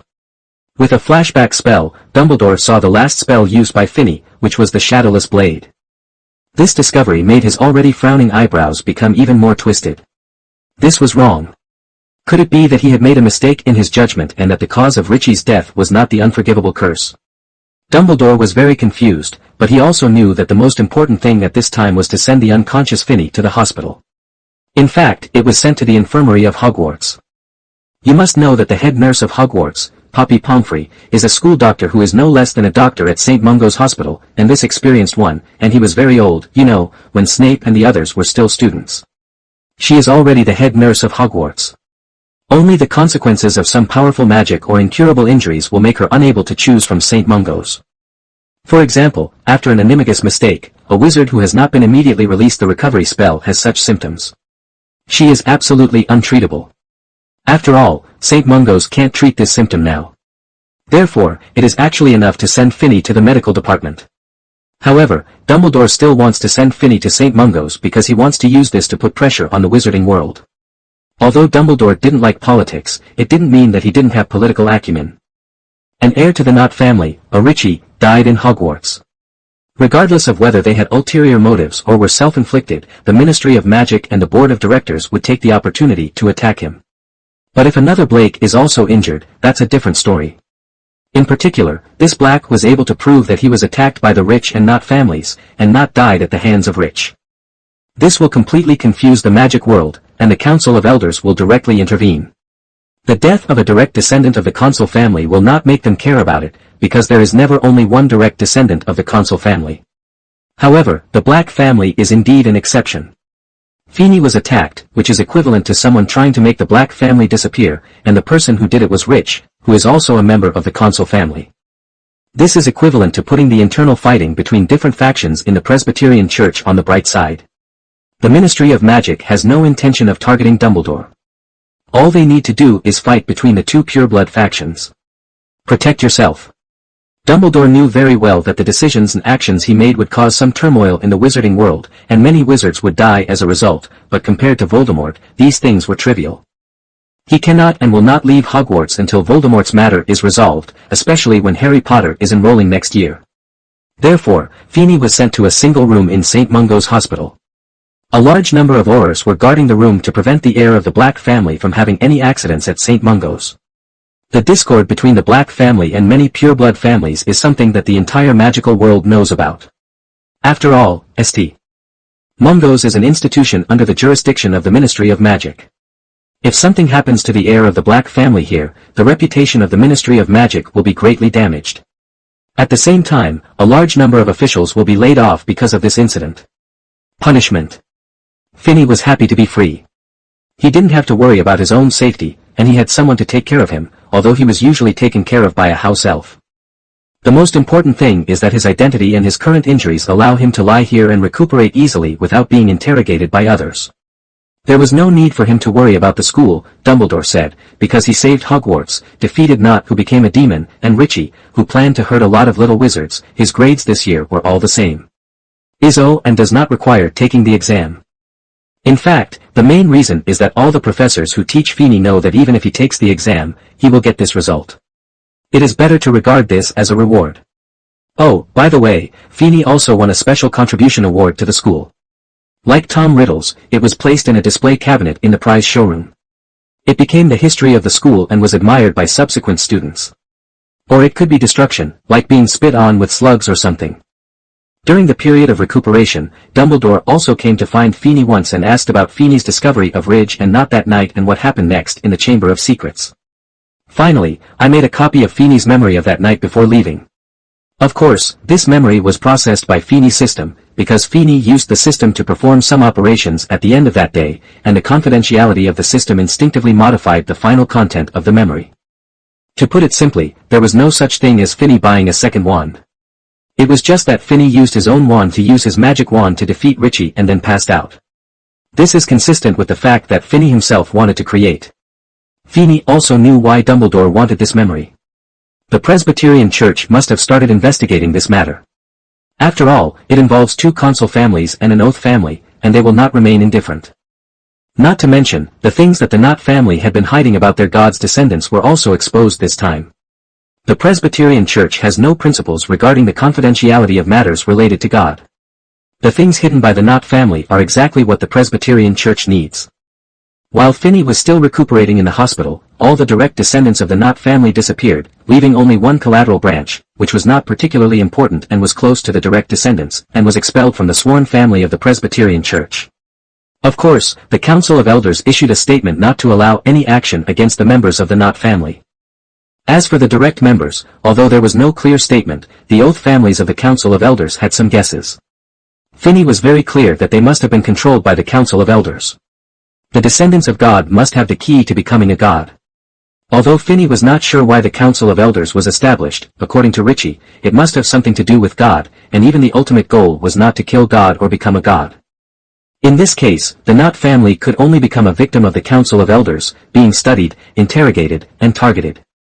Finney also received news that although almost all of the Not family's industries were still there, the family's heritage and collection of classics had almost all disappeared, and only some that were not very rare in the market of the magic world still existed.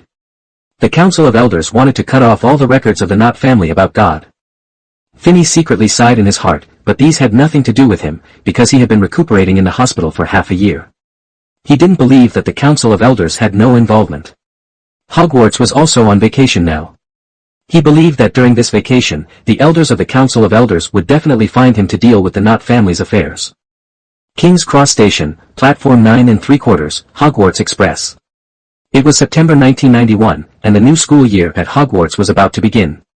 This year is an unusual year for the magical world.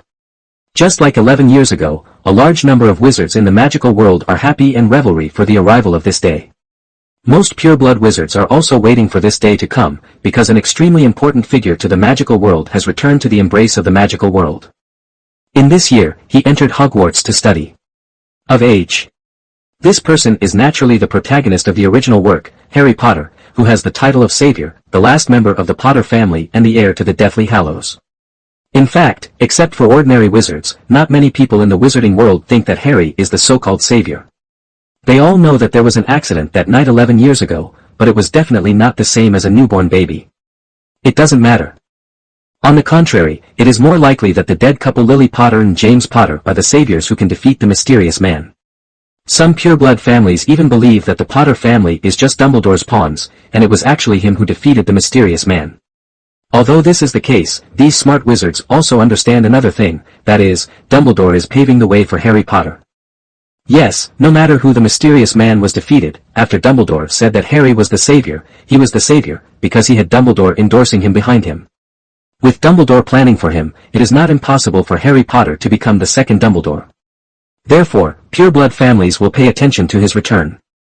Dumbledore and the others were unable to control it and missed the best opportunity.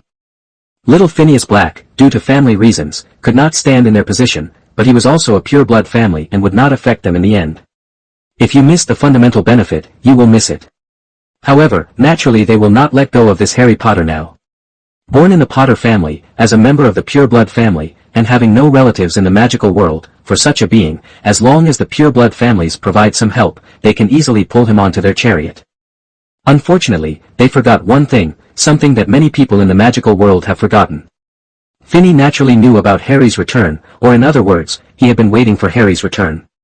Therefore, this time, he did not go directly to Hogwarts like last year, but chose arriving at King's Cross Station and taking the Hogwarts Express to enroll. The purpose was to meet Harry. Please remember to help that child just now. It was Mrs. Weasley's voice, and she still had a deep impression on this cousin Finney. After all, he had visited countless families in the past few years, and the Weasley family was one of them. Okay, Mom, we got it. And our little Ronnie. The twins were still talking to each other. On the other side, their little brother stood beside them and said somewhat unhappily when he heard this. Fred, George. Don't call me Ronnie. Mrs. Weasley just smiled at this, knelt down and took out a handkerchief and said to Ron. Ron, there's something dirty on your nose. As he said that, he grabbed Ron who was trying to dodge and wiped the tip of his nose vigorously. Mom, let me go. Ron struggled hard.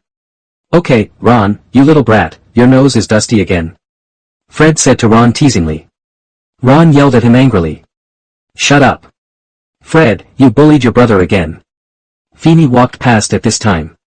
He had just been watching the Weasley family on the train communicating with each other. If the train was not about to leave, he really didn't want to interrupt the family.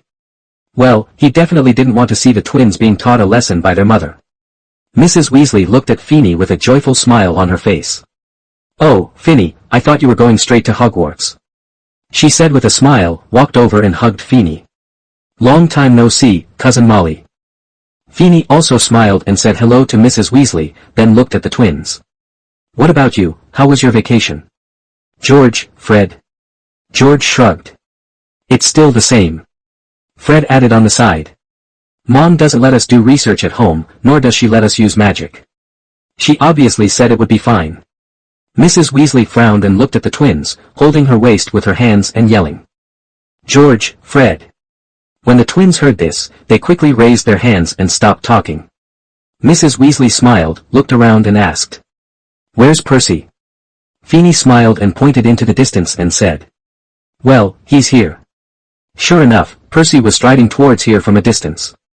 At this time, he had already changed into Hogwarts robes, with a gold-red badge on his chest with a large P written on it. "I can't stay long, Mom," he said to Mrs. Weasley. "I'm in front. There are 2 private rooms specially designated for the prefects." "Oh, Percy, you are a prefect?" Fred said in surprise. "You should have told us earlier, I had no idea." Feeny knew that Fred and George already knew about this. After all, they mentioned it in their correspondence. Now, it was just Fred and George making fun of Percy again. Sure enough, George spoke immediately and said, "Wait, I think he said it once, I remember." Fred added, "Maybe twice." "Wait a moment." The last 2 people said in unison. "I've been talking about it all summer." "You two, shut up." Percy yelled, his face turned slightly red. He didn't know whether he was shy or he was angry because of the twins' provocation. Seeing this, Feeny shrugged and said to Mrs. Weasley, "Cousin Molly, I see Percy is wearing a new robe." Mrs. Weasley nodded and said with a smile, "After all, he is a prefect now. By the way, Feeny, my boys are in Hogwarts and they have to be looked after by you. Percy can't control them." Feeny nodded, hesitated and said, "So, Cousin Molly." Mrs. Weasley looked at him doubtfully. "What's wrong?" Feeny thought for a moment and said, "You know, I am the only one in the Black family now, so if you need it, I can lend you some." When Weasley heard this, he knew what Feeny meant. He glanced at Ron and suddenly felt a little embarrassed, because what Ron was wearing and using were all old items. Indeed, this year, he gave Percy I bought a new robe and a new wand for Charlie, who had just graduated. There was no rich gold galleons to buy new items for Ron. However, it doesn't matter. It's not Mrs. Weasley's preference or anything. Only Burr's items in the house are brand new, while the others are used. I always bought new robes for the elder and gave old ones to the younger. However, Ron's wands this year are all old.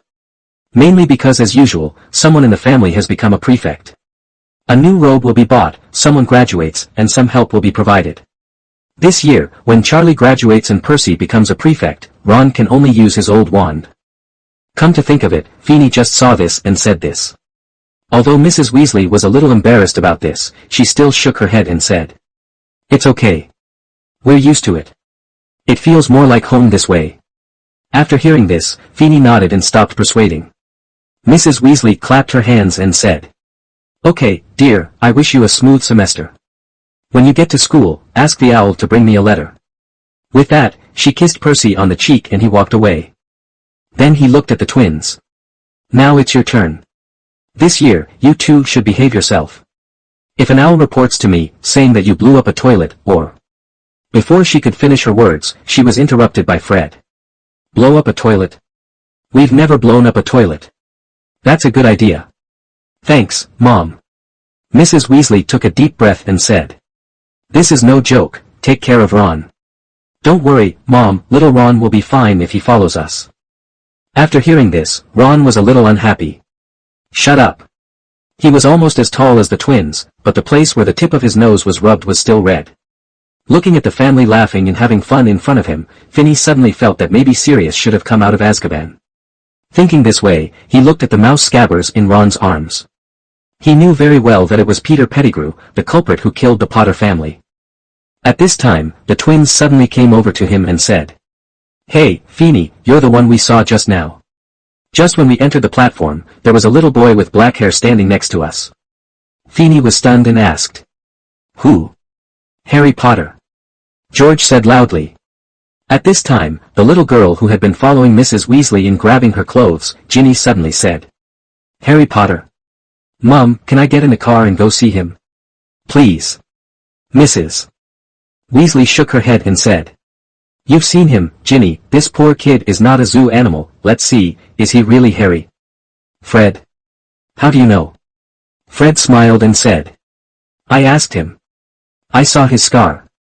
It was really in that place, like a lightning bolt. Feeny sighed and said. Well, Fred, he's a poor kid. Mrs. Weasley also nodded and said in agreement. Yeah, I was surprised to see him alone just now. He was so polite when he asked how to get to the platform. George suddenly said. Don't worry about these. Do you think you will remember what the mysterious person looks like? Upon hearing this, Mrs. Weasley's face suddenly turned ugly. Feeny said. George, Fred, don't ask him about this. That night, we gained a peaceful world, but he lost all his relatives. Don't add salt to people's wounds. George and Fred looked at each other. They rarely saw Feeny say something so seriously, and they nodded. Seeing this, Mrs. Weasley also breathed a sigh of relief. Fortunately, her naughty boy was still taken care of. Finny took a deep breath and said to the twins. I need your help with something, just for a moment. Let's get in the car first. I'm telling you. The twins looked at each other and nodded. Feeny was rarely so serious. At this time, a whistle sounded and the train was about to leave. Mrs. Weasley said. Okay, get in the car quickly. Feeny helped the twins and Ron carry their luggage to the train. They leaned out of the car window and kissed their mother goodbye. Little Ginny cried again just like last year. Don't cry, Ginny, we'll send lots of owls to find you. Okay, we'll give you a Hogwarts toilet seat. George. Just kidding, Mom. Compared with Ginny, Ron was just a picked child, especially among the twins. After all, when they made fun of Ron, Ginny always helped. And they doted on their youngest sister. Finny noticed that Ginny was crying and running after the train, and sighed and said to the twins. Your sister is in good health, running after the train every year. George shrugged and said. Of course, she is our sister. Fred also looked proud. Okay, let's go find Lee. We need your help with something. Several people found the box that Lee had reserved for them in advance, walked in, and pulled up the door of the box. Okay, guys, I need you to help me do something. You don't need to think about why you do it. The three nodded. They still trusted Finny. Finny continued. George, you will take me to find your brother, Ron. He should be in the same box with Harry. How do you know? Fred asked with a look of surprise. Finny shrugged and said. Maybe I received some stimulation when fighting with Not and Professor Richie last semester. Anyway, I awakened my vision. Really? Lee Jordan looked at Finny in shock and asked. That's the vision. Finny shrugged. I'm not sure either, but let's talk about business first. Wait like this. The four people talked and laughed, and decided what Finny would do next. At this time, Harry and Ron were sitting together in the box, not knowing what to say. The box door was opened, it was twins. Hey, Ron, listen, we're going to the middle car, where Lee Jordan got a big bag spider. Ron said hello muffledly. Harry. George looked at Harry and said. We haven't introduced ourselves to you yet, Fred and George Weasley, this is Ron, our little brother. With that said, the two people walked into the box, one sat next to Ron and the other sat next to Harry. Okay, is this Harry Potter? Feeny also walked into the box at this time, took out his wand from his robe and waved it lightly at the window. The half-open window was immediately closed and locked, and the box door behind Feeny was also closed. Wait a moment, Harry, we have some things to do. I'll have a chat with you later. Finny smiled at Harry and said softly. At the same time, Fred grabbed his pet rat Scabbers from Ron's body and threw it on the table. George waved his wand at the same time as Fred made the move, and the small table between the two rows of seats in the box began to twist and deform, becoming a chain-like tentacle that wrapped around and controlled the spots that Fred threw on the table. Get up. Harry and Ron were stunned by the series of actions by George and Fred, not knowing what was happening. Wait a minute, what are you going to do to Ban? Feeny didn't look at Ron and said calmly. I will give you a new pet later. How about an owl? Fall into pieces. While Finny was speaking to Ron, he did not stop moving his hands. Several cutting spells flew towards Scabbers in the shocked eyes of Harry and Ron. Feeney had previously considered that, first of all, he could not kill Peter Pettigrew on the train, otherwise, there would be no way to rescue Sirius from Azkaban. However, without killing Peter Pettigrew, it is not necessarily possible to control Peter Pettigrew until the train arrives at Hogwarts, just with the skills of Feeney and the others, and with little wizards like Ron messing around. Therefore, Feeney felt that while keeping Peter Pettigrew alive, he would lose his ability to resist and escape, so this is why the current scene appeared. George and Fred quickly controlled Scabbers before anyone could react. Feeney casts a painless cutting spell on Scabbers, cutting off his limbs, making him unable to escape. As the light of the cutting curse flashed by, Scabbers, Peter Pettigrew, had his limbs cut off before he could react. Under Feeney's control, although the cutting spell was a painless cutting, Peter Pettigrew still felt severe pain. This severe pain made it impossible for him to continue to maintain the form of animagus. He changed from a thin, old, and likely to die at any time mouse back to the fat man with sinister eyebrows and rat eyes. Of course, at this time, he had no limbs. And under the effect of magic, not even blood appeared. Ha! Pettigrew Peter, when you framed my eldest brother, did you ever think that you would have this day? Feeney looked at the man in front of him mockingly and asked. At this time, Peter Pettigrew was in no mood to respond to Feeney's question.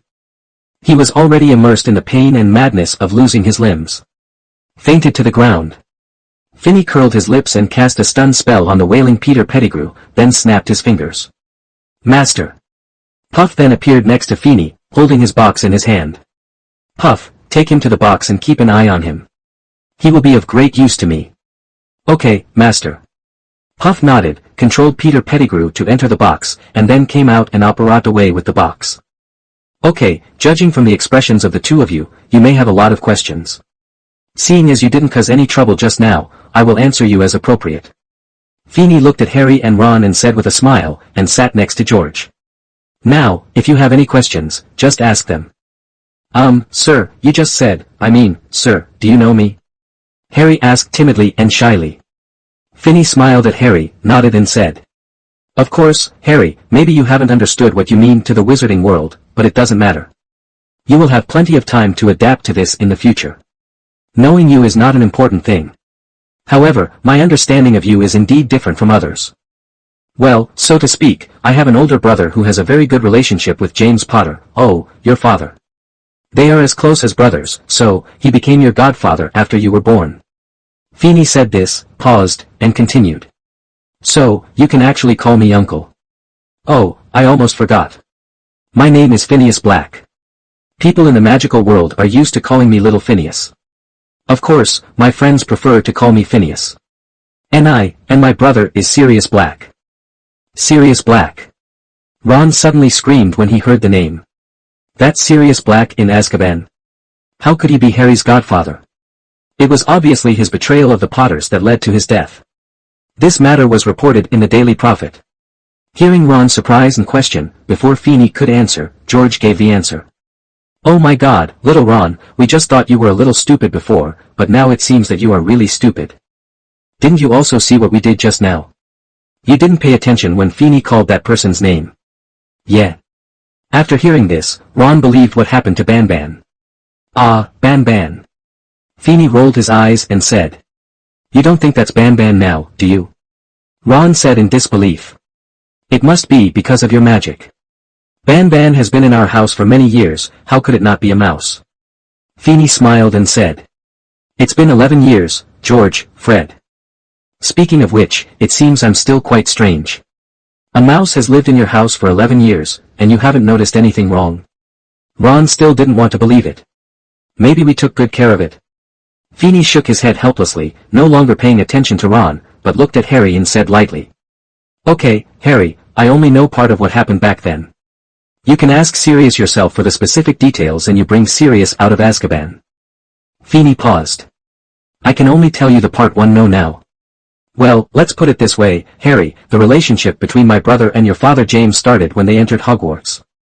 At that time, you my father, James Potter, my brother, Sirius, and Peter Pettigrew, and Lupin, well, this name may be unfamiliar to you, but it doesn't matter. The four of them were Gryffindor students back then, and they had a good relationship with each other. They were known as predators. For some reasons, my brother was expelled from the family and joined the Potter family, where he lived. They have been together for many years, so I say that James and Sirius are brothers because they really supported each other like brothers during those years. At that time, there was a student in Gryffindor, Lily Evans. Yes, she was your mother. It is said that she was a very smart and gentle person. Unfortunately, I never met her. Later she and your father fell in love, got married after graduation, and gave birth to you. When you were born, they decided to make Sirius your godfather. At that time, for some unknown reasons, the mysterious man, yes, the mysterious man you heard about who killed your parents, wanted to find the Potter family and kill your family. James and Lily wanted to save themselves. Paul cast a very powerful spell on their house, the Fidelity Charm. This is a secret magic. When this magic is released on a building, no one will know the location and information of the building except the secret keeper, and only the secret keeper can tell others the location of the building. Because of the relationship between James and Sirius, Sirius became the secret keeper. This is why it was Sirius who betrayed the Potter family in the wizarding world. Harry was very confused when he heard this and looked at Finny and asked, Sir, but that's not the one you just said betrayed my parents, Sirius. Finny nodded. Of course not. Speaking of which, it is indeed Sirius's fault. He is a very proud and self-sufficient wizard. He feels that his intelligence can play with the entire magical world. He suggested to James that the secret keeper should be replaced by Peter Pettigrew. Only a few people know about this. In this way, when Death Eaters are looking for Sirius all over the world, Peter can hide himself well. And even if he was caught, he would not betray the Potter family. Unfortunately, he overestimated Peter Pettigrew's loyalty to them. When the mysterious man took Pettigrew's mother hostage, everything happened. By the time Sirius arrived, your parents were dead, and the mysterious man also disappeared from the scene of the accident. He thought it was all his fault, so he gave his motorcycle to Hagrid. Oh, I think you must have met her before. After all, it was Hagrid who sent you to your aunt's house back then, and he should be the one who picked you up this time. Then he met Peter Pettigrew who was running away in an alley. Peter cut off one of his fingers. When the explosion happened, he turned into a mouse and entered the sewer. Then he hid in the Weasley house because they and Dumbledore Leto has good connections and can get almost all the news in the wizarding world. Once the mysterious man returns, he will immediately sacrifice the Weasley family, one of Dumbledore's generals. Ron asked. But, Finny, why didn't you take action against Scabbers before? He used to be Percy's pet. I don't believe you haven't seen him. Finny shrugged and said. Okay, I admit, I don't like Sirius very much. He is a Gryffindor through and through, even more reckless and self-righteous than most wizards in Gryffindor. Moreover, I am now the only heir of the Black family. If he comes out, then I have a competitor. As for the reason why I take action now, there are two reasons. Finny looked into Harry's eyes and said. Although I have never met the Potters, I still have some relationship with Lily Potter. Well, speaking of it, I should call her Senior Lily. Therefore, I can't let anything happen to you, and the existence of Pettigrew, obviously threatening your safety, even if it may cause me to lose most of the power of the Black family. Secondly, I suddenly felt that it would be much easier for me to have an older brother who dealt with the Black family's affairs when I was in school. Okay, let's not talk about these things anymore. I think, in addition to these old things, you will also know there are some questions, right? Harry nodded and said. Sir, I mean, Uncle Finny, your family are all wizards, right? Finny smiled and said. Harry, you don't need to call me uncle, just call me Finny. After all, I'm only 2 years older than you. Yes, the Black family is a pure-blood family, and so is the Potter family. Although the Potter family never cared about it, just like the Weasleys. So you must know a lot of magic? Harry asked in surprise. Finny shrugged and said. Actually, Harry, most young wizards don't know how to master magic before entering school, but I have been attending Hogwarts for 2 years, so I naturally know some magic. It's okay. Harry sighed and said. It would be great if I was born in the wizarding world. Then I wouldn't have to be with my aunt, uncle, and cousin. It would be great if I had 3 wizard brothers like Ron. George added. 5 actually. Fred spoke. Bill and Charlie have graduated from Hogwarts, and Percy, who you have met, and the 2 of us, oh, Finny, we are going to find Lee. Do you want to come with us? Finny shook his head and said. I'll stay with Harry here. Remember to ask Lee how that matter went. George nodded, opened the box door with Fred and walked out. Finny smiled, looked at Harry, and said. Listen, Harry, maybe your Muggle relatives weren't very nice to you, but that's all in the past, and you're a wizard now, aren't you? Well, I'm very sorry, I just noticed that your glasses are broken. But, it doesn't matter, this is the magic world, there is nothing that magic can't solve, if there is, then use another magic. With that said, Finny pointed the wand at Harry's eyes. At this moment, the box door was opened again. Did any of you see a toad? Neville lost a toad. Finny turned to look at the future mother of Harry and Ron. When he actually saw Hermione, he couldn't help but be a little disappointed, perhaps because his expectations for Hermione, played by the actress named Emma in his previous life, were too high. The little girl has thick and unkempt brown hair, bright brown eyes, and a pair of rabbit-like front teeth that are impressive. The brown to black skin makes the little girl's temperament much more arrogant and makes her look more energetic. But that's all. Hermione at this time is not as cute and outstanding as Emma in her previous life. On the contrary, it is much more mediocre. No, but Neville. Neville Longbottom. His pet shouldn't be an ordinary toad. It might have the blood of an invisible beast. If you search carefully in his box, you might find something. Hermione nodded and looked at Finny. The invisible beast, I know, is documented in the book Fantastic Beasts and Where to Find Them. The invisible beast is a gentle herbivore. It can make itself invisible and can foresee the future, making it difficult to capture. Invisibility. The beast can be seen in the Far East, but only wizards who are good at catching it can see it. It looks like an ape, with a pair of black eyes and long hair, so it is very valuable because its hair can be used to weave invisibility cloaks. Oh, are you casting a spell? Can I take a look? I tried a few simple spells at home, just for practice, and they all worked. No one in my family knows magic, so when I got the admission notice when I was reading, I was extremely surprised, but also very happy, because I mean, as far as I know, this is the best magic school. I have memorized all the textbooks. Of course, I just hope this works. My name is Hermione Granger. By the way, what are your names? Hermione's series of words were like a barrage of words, which made Finny feel suffocated. How did she manage to say so much in one breath without feeling short of breath? In this way, he waved the wand casually without reciting a spell. After all, it was just a very simple spell.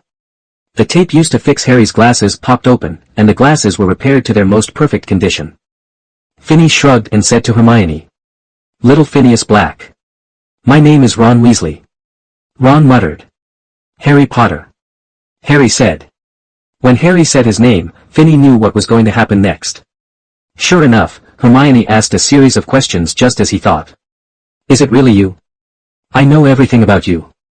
Of course, I bought a few more reference books, such as History of Modern Magic, The Rise and Fall of Dark Magic, and The Most Important Magical Events of the 20th Century. You are mentioned in this book." Harry was stunned for a moment when he heard this, and then he felt a difference and felt dizzy. "Mentioned me?" He looked at Finny with great confusion. For this young man who was said to be his uncle and was only a few years older than him, Harry trusted from the bottom of his heart. In the original book, only Dumbledore was trusted by Harry because when Harry was treated differently by his aunt's family and felt extremely longing and aggrieved, it was Dumbledore who gave him hope.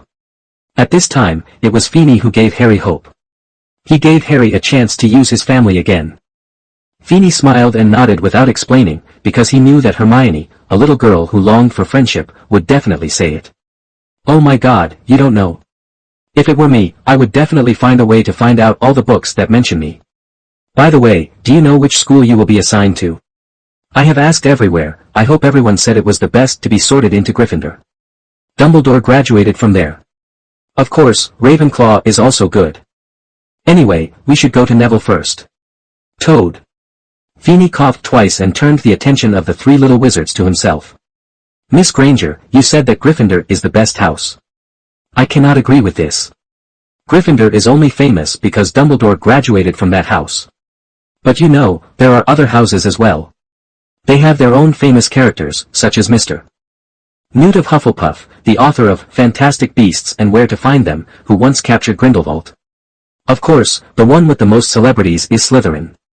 As we all know, the mysterious man is from Slytherin, and Professor Snape, the famous potions master in the wizarding world, is currently in charge of the potions class at Hogwarts.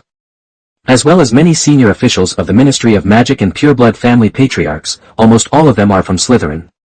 But all those who come out of Slytherin are dark wizards. Well, that's what everyone says. Ron said. "Oh, I'm sorry, Finny, I didn't mean it was you, the dark wizard." Hearing this, Harry and Hermione were both stunned and looked at Finney sitting next to them with a smile on his face. It was hard for them to believe that the big brother in front of them who had a great impression on them was actually a Slytherin student. Finney shook his head and said, "Ron, I don't know where you heard this statement, but I still want to tell you that it is inaccurate. I do not deny that Slytherin has produced several dark wizards. However, you must clearly know that Gryffindor and Ravenclaw can't even appear. In fact, there are no fewer dark wizards in Ravenclaw than in Slytherin. You know, most of the dark wizards in the wizarding world today, they're all Ravenclaws. What is a dark wizard? Broadly speaking, it means a criminal wanted by the Ministry of Magic. No matter which college students come from, there will be one or two wanted crimes. Don't forget, Pettigrew, I just caught Peter graduated from Gryffindor." Hermione suddenly said in surprise. "Peter Pettigrew? Isn't he already dead? He was brutally murdered by the terrible Sirius Black. Only a little finger was left at the scene." "Ah, you are black too." Finney shook his head and said, "About this matter, maybe the Daily Prophet will tell you the answer in a few days. Let's continue with the topic. Black wizards in the narrow sense, that is, the original definition of black wizards are those who study black magic and use it to persecute others. Wizards. You must know that most of the people who study magic are Ravenclaw eagles, and the study of magic itself requires a large number of experimental products, so there are bound to be many Ravenclaw wizards who harm others because of their research on black magic. As for studying dark magic, well, Dumbledore, the greatest white wizard of this century, has mastered more dark magic than even the well-known Dark Lord Mysterious Man. After all, Mysterious Man was once Dumbledore's student." These statements made by Finney are things that Ron, who has accepted the idea that learning dark magic is bad since he was a child, Harry, who has never been exposed to the wizarding world, and Hermione, who are recorded in the book, have never been exposed to or heard of it. Therefore, at this time, they couldn't help but have some doubts. Is what Finney said right? If what he said is right, then what Mom said and what is recorded in the book is wrong. Finney obviously saw their thoughts and said with a smile, "For you now, right is right and wrong is wrong. Black and white are distinct, which is good. However, you must also know that there is always another color called gray between black and white. Okay. Now, let's go back to school. Hogwarts was created by the four founders of Gryffindor, Ravenclaw, Hufflepuff and Slytherin. I think you all know this." Harry opened his mouth to say that he didn't know, when he heard Finney say, "Harry, you can go back and read a book on your own. You must know that as a wizard, knowledge is always the most important. The four people have different admissions philosophies, so there are four colleges. Gryffindor recruits courageous students, and Ravenclaw prefers academics who are keen on research and learning. Well, Hermione, I think Ravenclaw is more suitable for you than Gryffindor, and Slytherin students often have their own ambitions, maybe power, maybe just staying alive. In the end, Hufflepuff is the biggest. Their characteristic is loyalty. Under this loyalty, they will be smart, courageous, and ambitious. Actually, everyone has some of the characteristics of these four colleges, and the branching only allows you to go to a place that is more suitable for you. So, don't think one-sidedly which college is stronger. This is something very wrong." Hermione nodded. Compared to Ron and Harry, who were still a little confused, the smart little girl heard the meaning of Finney's words very clearly. A lot of reading and knowledge accumulation allowed her to understand easily. Finney means. So she stood up and said to the three of them, "Okay, I think the train is about to arrive. You'd better change your clothes.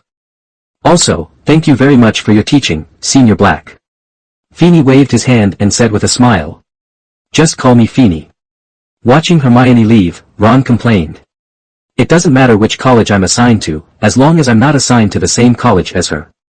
Harry looked at Finney doubtfully and asked, "Which house are Rons from? Are they also from Slytherin?" Ron shook his head and gave Finney the answer. "No, they are from Gryffindor. My mother and father used to be in this house. If I don't go to that house, I don't know what they will say. I want to go to Ravenclaw. There is nothing particularly wrong with it. However, it's better not to sort me into Slytherin." Harry opened his mouth. But, like Finney said, there's nothing wrong with Slytherin. Ron was speechless. Even though Finney had just said so much, he didn't even listen. Anyway, Slytherin is bad, which is a typical Gryffindor thought. Finney shrugged and said, "Maybe you should really change into robes." As he was about to get up and leave, the box door was opened again.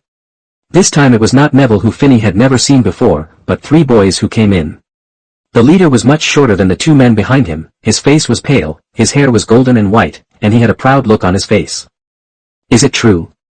People in the whole train are talking that Harry Potter is in this box, so it's you, right? Finney frowned and sat back down again. He raised his right leg and put it on his left leg. He leaned on the back of the chair and watched the scene unfolding in front of him. Harry nodded and answered the boy's question. Yes, I'm Harry Potter. A smile appeared on the boy's face and he said. Oh, this is Crabbe, this is Goyle, my name is Malfoy, Draco Malfoy. Hearing the name, Ron coughed slightly to avoid laughing out loud. Finney also shook his head helplessly, feeling amused. Because Draco's posture at this time is very much like a child pretending to be an adult, nondescript, HD toddler. Hearing Ron's voice, Draco looked at him angrily. You think my name is too ridiculous, don't you? I know who you are without asking. The Weasleys all have red hair, freckles all over their faces, and they have too many children to raise. He turned to look at Harry. You will soon find that some wizarding families are much better than others. Potter, you don't want to make friends with other people. I can help you with that. He stretched out his hand and wanted to shake Harry's, but Harry refused, and Harry finally retorted. Finney spoke. After all, it was quite uncomfortable to be ignored like this. Draco Malfoy, cousin Narcissa and Lucius's son, I really don't know how Lucius taught you. Only then did Draco notice that there was such a dark-haired man sitting in the box. Hearing Finney's words, his face looked very ugly. Who are you? How dare you say that? Finney sneered and said. You should call me uncle, got it, Xiaolong. To be honest, I am very doubtful now about how Lucius taught you. Don't you know that your actions just now embarrassed the Malfoy family? Is your father just like that? Haven't you been taught that no matter whether you hate it or not, you shouldn't say such things truthfully? Draco was stunned when he heard Finney's words, and his face suddenly turned pale. You little Phineas Black. Upon hearing this name, Goyle and Crabbe, who were very slow behind him, also realized who the man in front of them was, and their faces suddenly turned pale. Unlike Draco, the Goyle and Crabbe families had also taken action against the Black family before. Therefore, facing this young man who could make the Flint family almost disappear from the magical world, they were really afraid, not to mention, before they came here, their parents warned them not to provoke Finney. As for the reason why Draco looked pale, it was because before he came, his father, Lucius, had made it clear that Finney would teach him well in school. At this time, Harry also said what he wanted to say before. I think I can tell the difference myself. Draco himself had lost face because of Finney's words. Now that Harry had refuted his face, he couldn't help but feel a little angry. He looked at Harry angrily and said. If I were you, Potter, I would be very careful. You should be more polite, otherwise you will follow the same path as your parents. They are also ungrateful. If you are as unscrupulous as the Weasley family, if you mix with people, you will be affected. Draco, now I really doubt the upbringing of your Malfoy family. I may even reconsider cooperation with Malfoy because of these few words of yours. And I think you probably don't know that Harry is serious. Godson, that is to say, he has the right to inherit part of the Black family's property, and his own Potter family's property. Although James Potter sold most of the property when he graduated, the remaining property after his death was divided up by other families, but the Potter family's property is still one of the best in the magical world. Malfoy's face turned redder, or rather flushed, when he heard this. Finney turned to look at Harry and said calmly. Originally, I wanted to wait until you are older to tell you these things, but now that I have said it, let's talk about it now. The Potter family is also one of the pureblood families in the magical world. However, because the family does not, there is no rejection of Muggles like other families, and the surname Potter is also very common among Muggles, so it is not considered one of the 28 holy families. But in fact, the origins of the Potter family are very old, and can even be traced back to before the establishment of Hogwarts. Around the 12th century, a wizard named Linfred of Chichicombe had an eccentric personality. Known as Botley, and later slowly became Potter, he is also the inventor of many potions commonly used in the magic world today, including Bone Spirit and Rejuvenation Potion. They are still in use, and Harry, you have to know that the magic world needs to give you a share of the money for using these potions. Although no one does this now, if you want it, you can ask the Ministry of Magic. After that, the Potter family continued to carry forward his style and continued to develop many potions, including shampoo that almost everyone in the wizarding world is using today. Of course, the Potter Shampoo Company was later sold, and there's a part of Black that's buying this company. Of course, if it were just that, I wouldn't say that the Potter family has a long history. Harry, among your ancestors, there was such a wizard. Her original name was Iolanthe Peveril. The surname Freer is very prestigious in the magical world.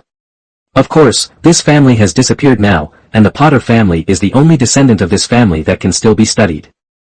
Regarding this family, you cannot after all, neither Potter, nor Weasley, nor Malfoy are members of the Presbyterian sworn family anymore. Presbyterian oath family. This time, the young wizards no longer looked at each other with hatred, but looked at Finney with big doubtful eyes, waiting for his explanation. However, Finney just smiled and did not continue the topic.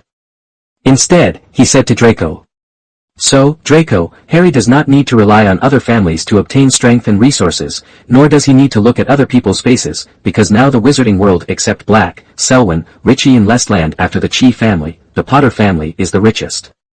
Listening to Finney's words, Harry thought of the mountain of gold galleons he had in Gringotts' vault, and couldn't help but sigh in his heart. It turns out that I am so rich in the wizarding world. Of course, Harry, no matter which house you are assigned to, I hope you can be more serious in the defense against the dark arts class and the potions class. This has nothing to do with anything else, just because the Potter family and your mother, she is very talented in these two subjects, especially senior sister Lily. If she had not had any accidents, she would be a potions master no less than Professor Snape. I hope this can change some of Professor Snape's status and views in Harry's heart. In addition, Professor Quirrell is coming back this year, and the Noseless Dark Lord will also come to Hogwarts together. Speaking of which, I originally promised Dumbledore to tell him about a mysterious man's Horcrux a year, but he forgot about it last year because he had too many things to do. Why not tell him 2 things this year, and try to tell him about the mysterious man's Horcrux when he graduates? All the Horcruxes were destroyed. In the final analysis, Finney did not take Mysterious Man to heart, but it is indeed the case. As a legendary wizard, Mysterious Man is also a Dark Lord like Grindelwald. But the layout is much smaller. Grindelwald may be slightly inferior to the Mysterious Man in terms of power, but as the Dark Lord, Grindelwald is obviously greater. However, in the eyes of the Presbyterian Council, these 2 Dark Lords are just a small fight. After all, almost all legendary wizards are in the Presbyterian Council. Only Dumbledore, Grindelwald, and the Mysterious Man are not in the Presbyterian Council. A member of. Others, including Nickel, were members of the Presbyterian Church. If the wizard family wants to become a sworn family of the Presbyterian Church, it is either dependent on other families, or a new legendary wizard appears in the family. Just say that the number of legendary wizards who have not appeared in the Black family is close to double digits. Under such circumstances, how could Finney take the Mysterious Man into his eyes? Looking at the leaving figures of Malfoy and the others, Finney chuckled twice, shook his head and stood up from his seat. It's time for you to change clothes. He walked out of the box, not because Harry and his friend wanted to change clothes and hide, but because he had something to do. From the fact that Malfoy, Goyle and Crabbe came together in their positions, it can be seen that these 2 families have taken refuge with the Malfoy family.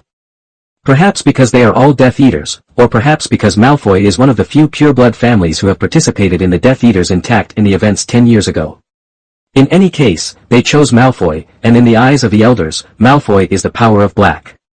Finney can't pretend to know nothing about this. Moreover, it is obvious that Malfoy's visit to Harry today was not prompted by Lucius. Lucius would not be unaware that if he came to Harry at this time, he might have an enemy with him. Finney didn't believe it. On the platform, Lucius didn't see Harry and the Weasley family enter the platform together. If Malfoy came to Harry at this time, there would be no other possibility except an enemy. So, it's more likely that someone else told Malfoy that he needed to befriend Harry. And he didn't tell him the true strength of the Potter family, so that Malfoy had a very arrogant attitude when speaking to Harry. This is someone pushing Harry too far away from Malfoy and the pureblood family behind him, and away from Slytherin. However, in fact, Dumbledore has already laid some groundwork for Harry to stay away from Slytherin. He is not the strict Professor McGonagall, nor Snape, but has always been the leader. Hagrid, who has never done this job, this is what Dumbledore did. Because of his troll blood, Hagrid is actually more like a child, very innocent. In his impression, Slytherin is bad, and this idea will definitely be instilled in Harry, causing Harry to subconsciously stay away from Slytherin. However, the person who led Malfoy to find Harry was only secondary to keeping Harry away from Slytherin. The main thing was to push Harry to the opposite side of the pureblood family. You know, Harry, as the last member of the Potter family, even mixed bloods can definitely enter the society of pureblood families and occupy a certain position. Even if Harry is willing, relying on his relationship with Sirius, it is not impossible for the Potter family to return to the status of the sworn family of the Presbyterian Church. However, nowadays, Harry does not have a very good attitude toward most pureblood families, which will lead to Harry not liking the Presbyterian Church, which is older and more serious about blood. Feeney didn't know if Dumbledore was behind this incident, but this incident would have some serious consequences. You know, because of Sirius and Narcissa, originally, the Malfoy and Potter families could become allies. Even as long as Finney ran the school well enough, both families would become his help. This made Finney have to suspect that behind Malfoy's search for Harry on the train, he was actually targeted. With this thought in mind, Feeney came to Malfoy's box, opened the door and walked in. Sure enough, I saw a girl inside. She was about the same age as Malfoy and the others. She should also be a freshman this year. The robe the girl is wearing is obviously not the popular model bought in Diagon Alley, but a specially customized one. Although the style is the same, it can be seen that the material is excellent, and there are also some mysterious and gorgeous accessories on the edge of the robe. In addition, she and Malfoy are in the same box, so it is not difficult to guess that she is also a pureblood wizard. But unlike other pure-blooded little wizards, she doesn't come across as stingy or arrogant like others. Instead, Feeney saw some tenderness and understanding in her blue eyes. There is a light of wisdom in her eyes, and it can be seen that this little girl has extremely high wisdom. Her golden, slightly curly long hair also makes her look more conspicuous than other little wizards of the same age. "Hello, sir, what can I do for you?" The little girl found that Feeney's eyes had been on her, and she couldn't help but ask. Her tone was very cold, but it would not make people feel the slightest discomfort.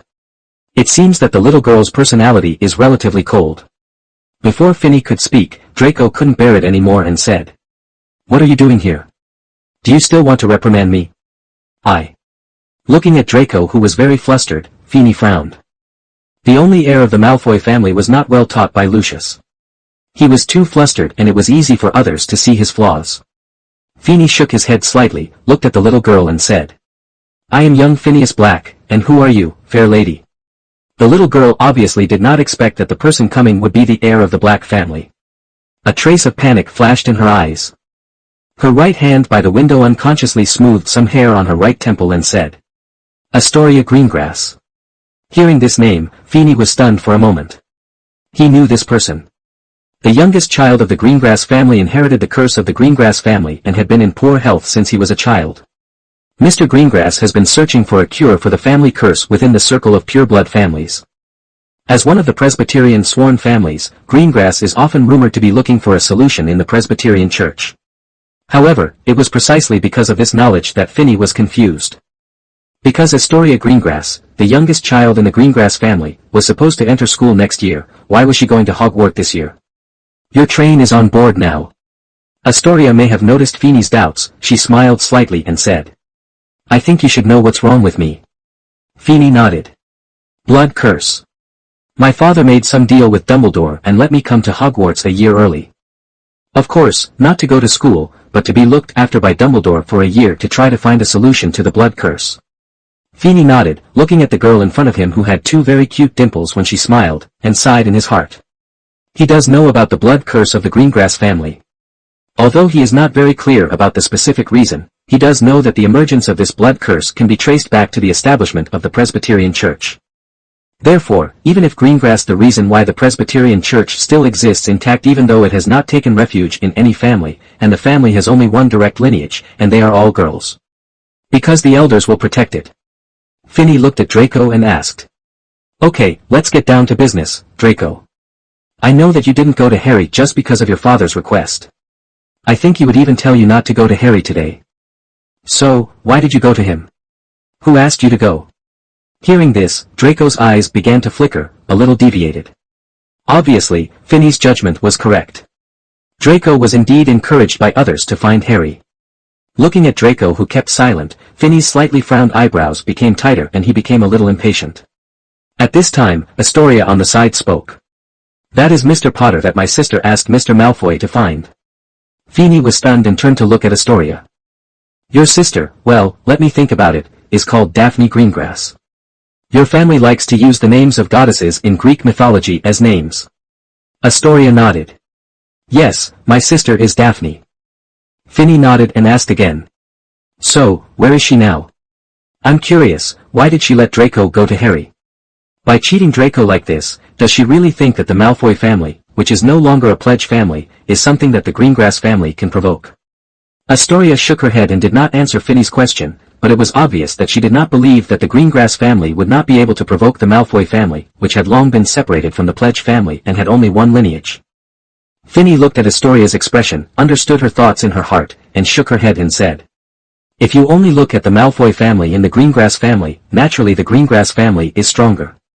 This made Draco, who was listening to the conversation between the two, pale in the face, but he had to admit that this was the fact.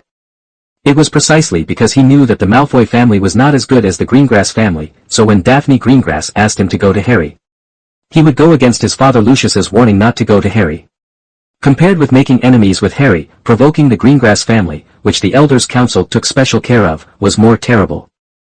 But, have you forgotten that 2 of the 3 people in the Malfoy family are of my black blood? The second half of Finney's words sounded in the box, and the whole box suddenly seemed to be wrapped in ice, extremely cold. At this time, anyone in the box who was not stupid could hear that Finney was warning the Greengrass family not to use the Malfoy rent reduction as their pawn, and at the same time, he was also announcing the fact that the Malfoy family was blessed by the Black family. But in fact, Finney had other considerations. The Malfoy family was indeed, as he said, 2 of the 3 people had black blood, but it was not Black's power, but Rich's power. Because the Rich family represented the interests of most pureblood families, at least after Finney inherited the Black family. There are many things in it. Finney inherited Black, making the originally powerful Black weak, and many pureblood families were like cats smelling fish, wanting to go up and suck a mouthful of blood. At this time, Rich, who was hostile to Black, became their strongest ally. And most of the families that tried to attack the Black family were firm supporters of the mysterious man. Finney even suspected that the reason why the mysterious man could grow so quickly and become a legendary wizard was because of the support of the Rich family's resources. And the Malfoy family, whose current head, Lucius Malfoy, is a subordinate that the mysterious man trusts more. In this case, the Malfoy family, which has no position, will naturally be regarded as one of Rich's forces. And now, the eldest lady of the Greengrass family, for some unknown reason, pushed Harry to the opposite side of Malfoy. The move of using Malfoy as a pawn gave Finney a good opportunity to intervene. An opportunity to pull the Malfoy family, who did not stand on a certain side, onto the Black family's chariot. This is what he has to do at this time. What he said in this box today will definitely be known by most pureblood families within a few hours. By then, even if Lucius wants to not stand on Black's chariot, he will have no chance. The young master of the Black family is really arrogant. A clear voice came from the door of the box. Draco's face was frightened by Finney, and now it was blue and purple. The little girl Astoria's originally cold and quiet face also showed a hint of unnatural meaning. Finney turned around and looked. The person who came was a girl with the same golden and slightly curly hair as Astoria, and the same blue eyes, but the feeling she gave was completely different from Astoria. This person gave people a more mean feeling, even in appearance. The prominent cheekbones made the narrow face even more slender, and the sharp eyes with a hint of ambition made people feel unhappy even if they didn't speak. The person who came was Astoria's sister, Daphne Greengrass, the eldest lady of the Greengrass generation. Finney smiled slightly, crossed his arms, and looked down at the girl with his height. You still can't tell whether you are arrogant or not. I wonder how your father feels when he knows that you put Greengrass on the opposite side of Black. Hearing this, Daphne's face showed a trace of unnaturalness. Finney saw it, smiled playfully, and sat casually next to Astoria by the window. Looking at Daphne who was still standing there, he asked. I'm curious, what is your purpose in using Draco? To completely push Harry to the opposite side of the pureblood family? This is not Greengrass. You know, the eldest daughter of the Greengrass family is also a pureblood family. You know what the Potter family represented by Harry means, right? However, just after he finished speaking, he saw a trace of unnaturalness and confusion on Daphne's face, which made him stunned. You don't really know, do you? In other words, instructing Draco to find Harry and using Draco's spoiled temper to push the Potter family to the opposite side was not a decision made by the Greengrass family, but by you? After saying this, Finney knew that he was right, because the face of Miss Greengrass, who was originally teaching, changed. Obviously, she also understood what the Potter family represented. Heh. Finney laughed with a strong meaning. I am very curious now. If those pureblood families knew what you did today and pushed the Potter family to the opposite side of everyone, how would they treat the Greengrass family? I originally thought that your family was making other plans, so you didn't hesitate to go against all the pureblood families. I didn't expect that you actually pitted your own family. As he said this, he also shook his head regretfully. Indeed, Daphne is very smart now, and her methods are not simple. Unfortunately, she is still in the perspective of a child, and she has never considered her own family when doing things. However, because of this, Finney is even more curious about the purpose of Daphne's doing this. You know, if it weren't for his brother who was still in Azkaban and Peter Pettigrew, after Draco's operation, the Black family would also be the object of Harry's dislike. So, I'm more curious now about your purpose in doing this. Finney looked at Daphne. If you tell me this matter, I wouldn't mind contacting your father to resolve the unfavorable situation you have created for your family. The Greengrass family is a family favored by the Presbyterian Church. If Finney ties this family to his chariot, then he will gain a lot in the confrontation with Rich and the Lestrange family. With the advantage, even the Selwyn family as an ally may be overwhelmed by Black. When Daphne heard this, she still clenched her teeth and refused to say a word. In this regard, Finney could only say that this so-called eldest lady planned to completely destroy her family before she knew what kind of mistake she had made. Pushing Harry to the opposite side of many pureblood families is not actually a serious matter. The Potter family does have enough strength, and because there is only one person, it is very easy to control and is a very delicious piece of fat. Meat, however, is not something that all families are willing to fight for. What was wrong with Daphne today was that she should not harm the interests of other families, just one or two families. No one was willing to provoke this Johnley family, which was also favored by the Presbyterian Council.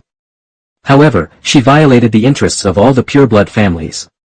Only some families like Weasley and Barrington, who were very weak and did not belong to the Presbyterian Church, did not have their interests violated by her. However, almost all the families were not violated by her. All the powerful families were provoked by her. This was her biggest mistake, which was to offend the public. One or two families, Greengrass, could rely on the preference of the Presbyterian Church to resist the past. However, with the current public outrage, to put it bluntly, the Presbyterian Council may also hope to attract the power of the Potter family, so naturally they will not be involved in this matter. Still partial. What happened here? Daphne, who bullied you?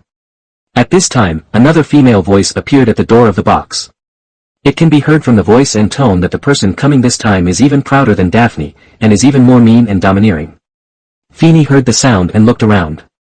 Sure enough, this person's appearance was even more indescribable. When he saw her for the first time, Finney could only think of a poodle. It is very impolite to use this word for a girl, but Finney can't think of any other adjectives, because this girl is really too indulgent in her growth, almost like a poodle. When Daphne saw the girl's appearance, her originally panicked expression calmed down. Pansy. The girl named Pansy looked around the box. Except for Finney and the Astoria next to him, everyone's expressions were not very good looking. This made Pansy even more angry. She glared at Finney.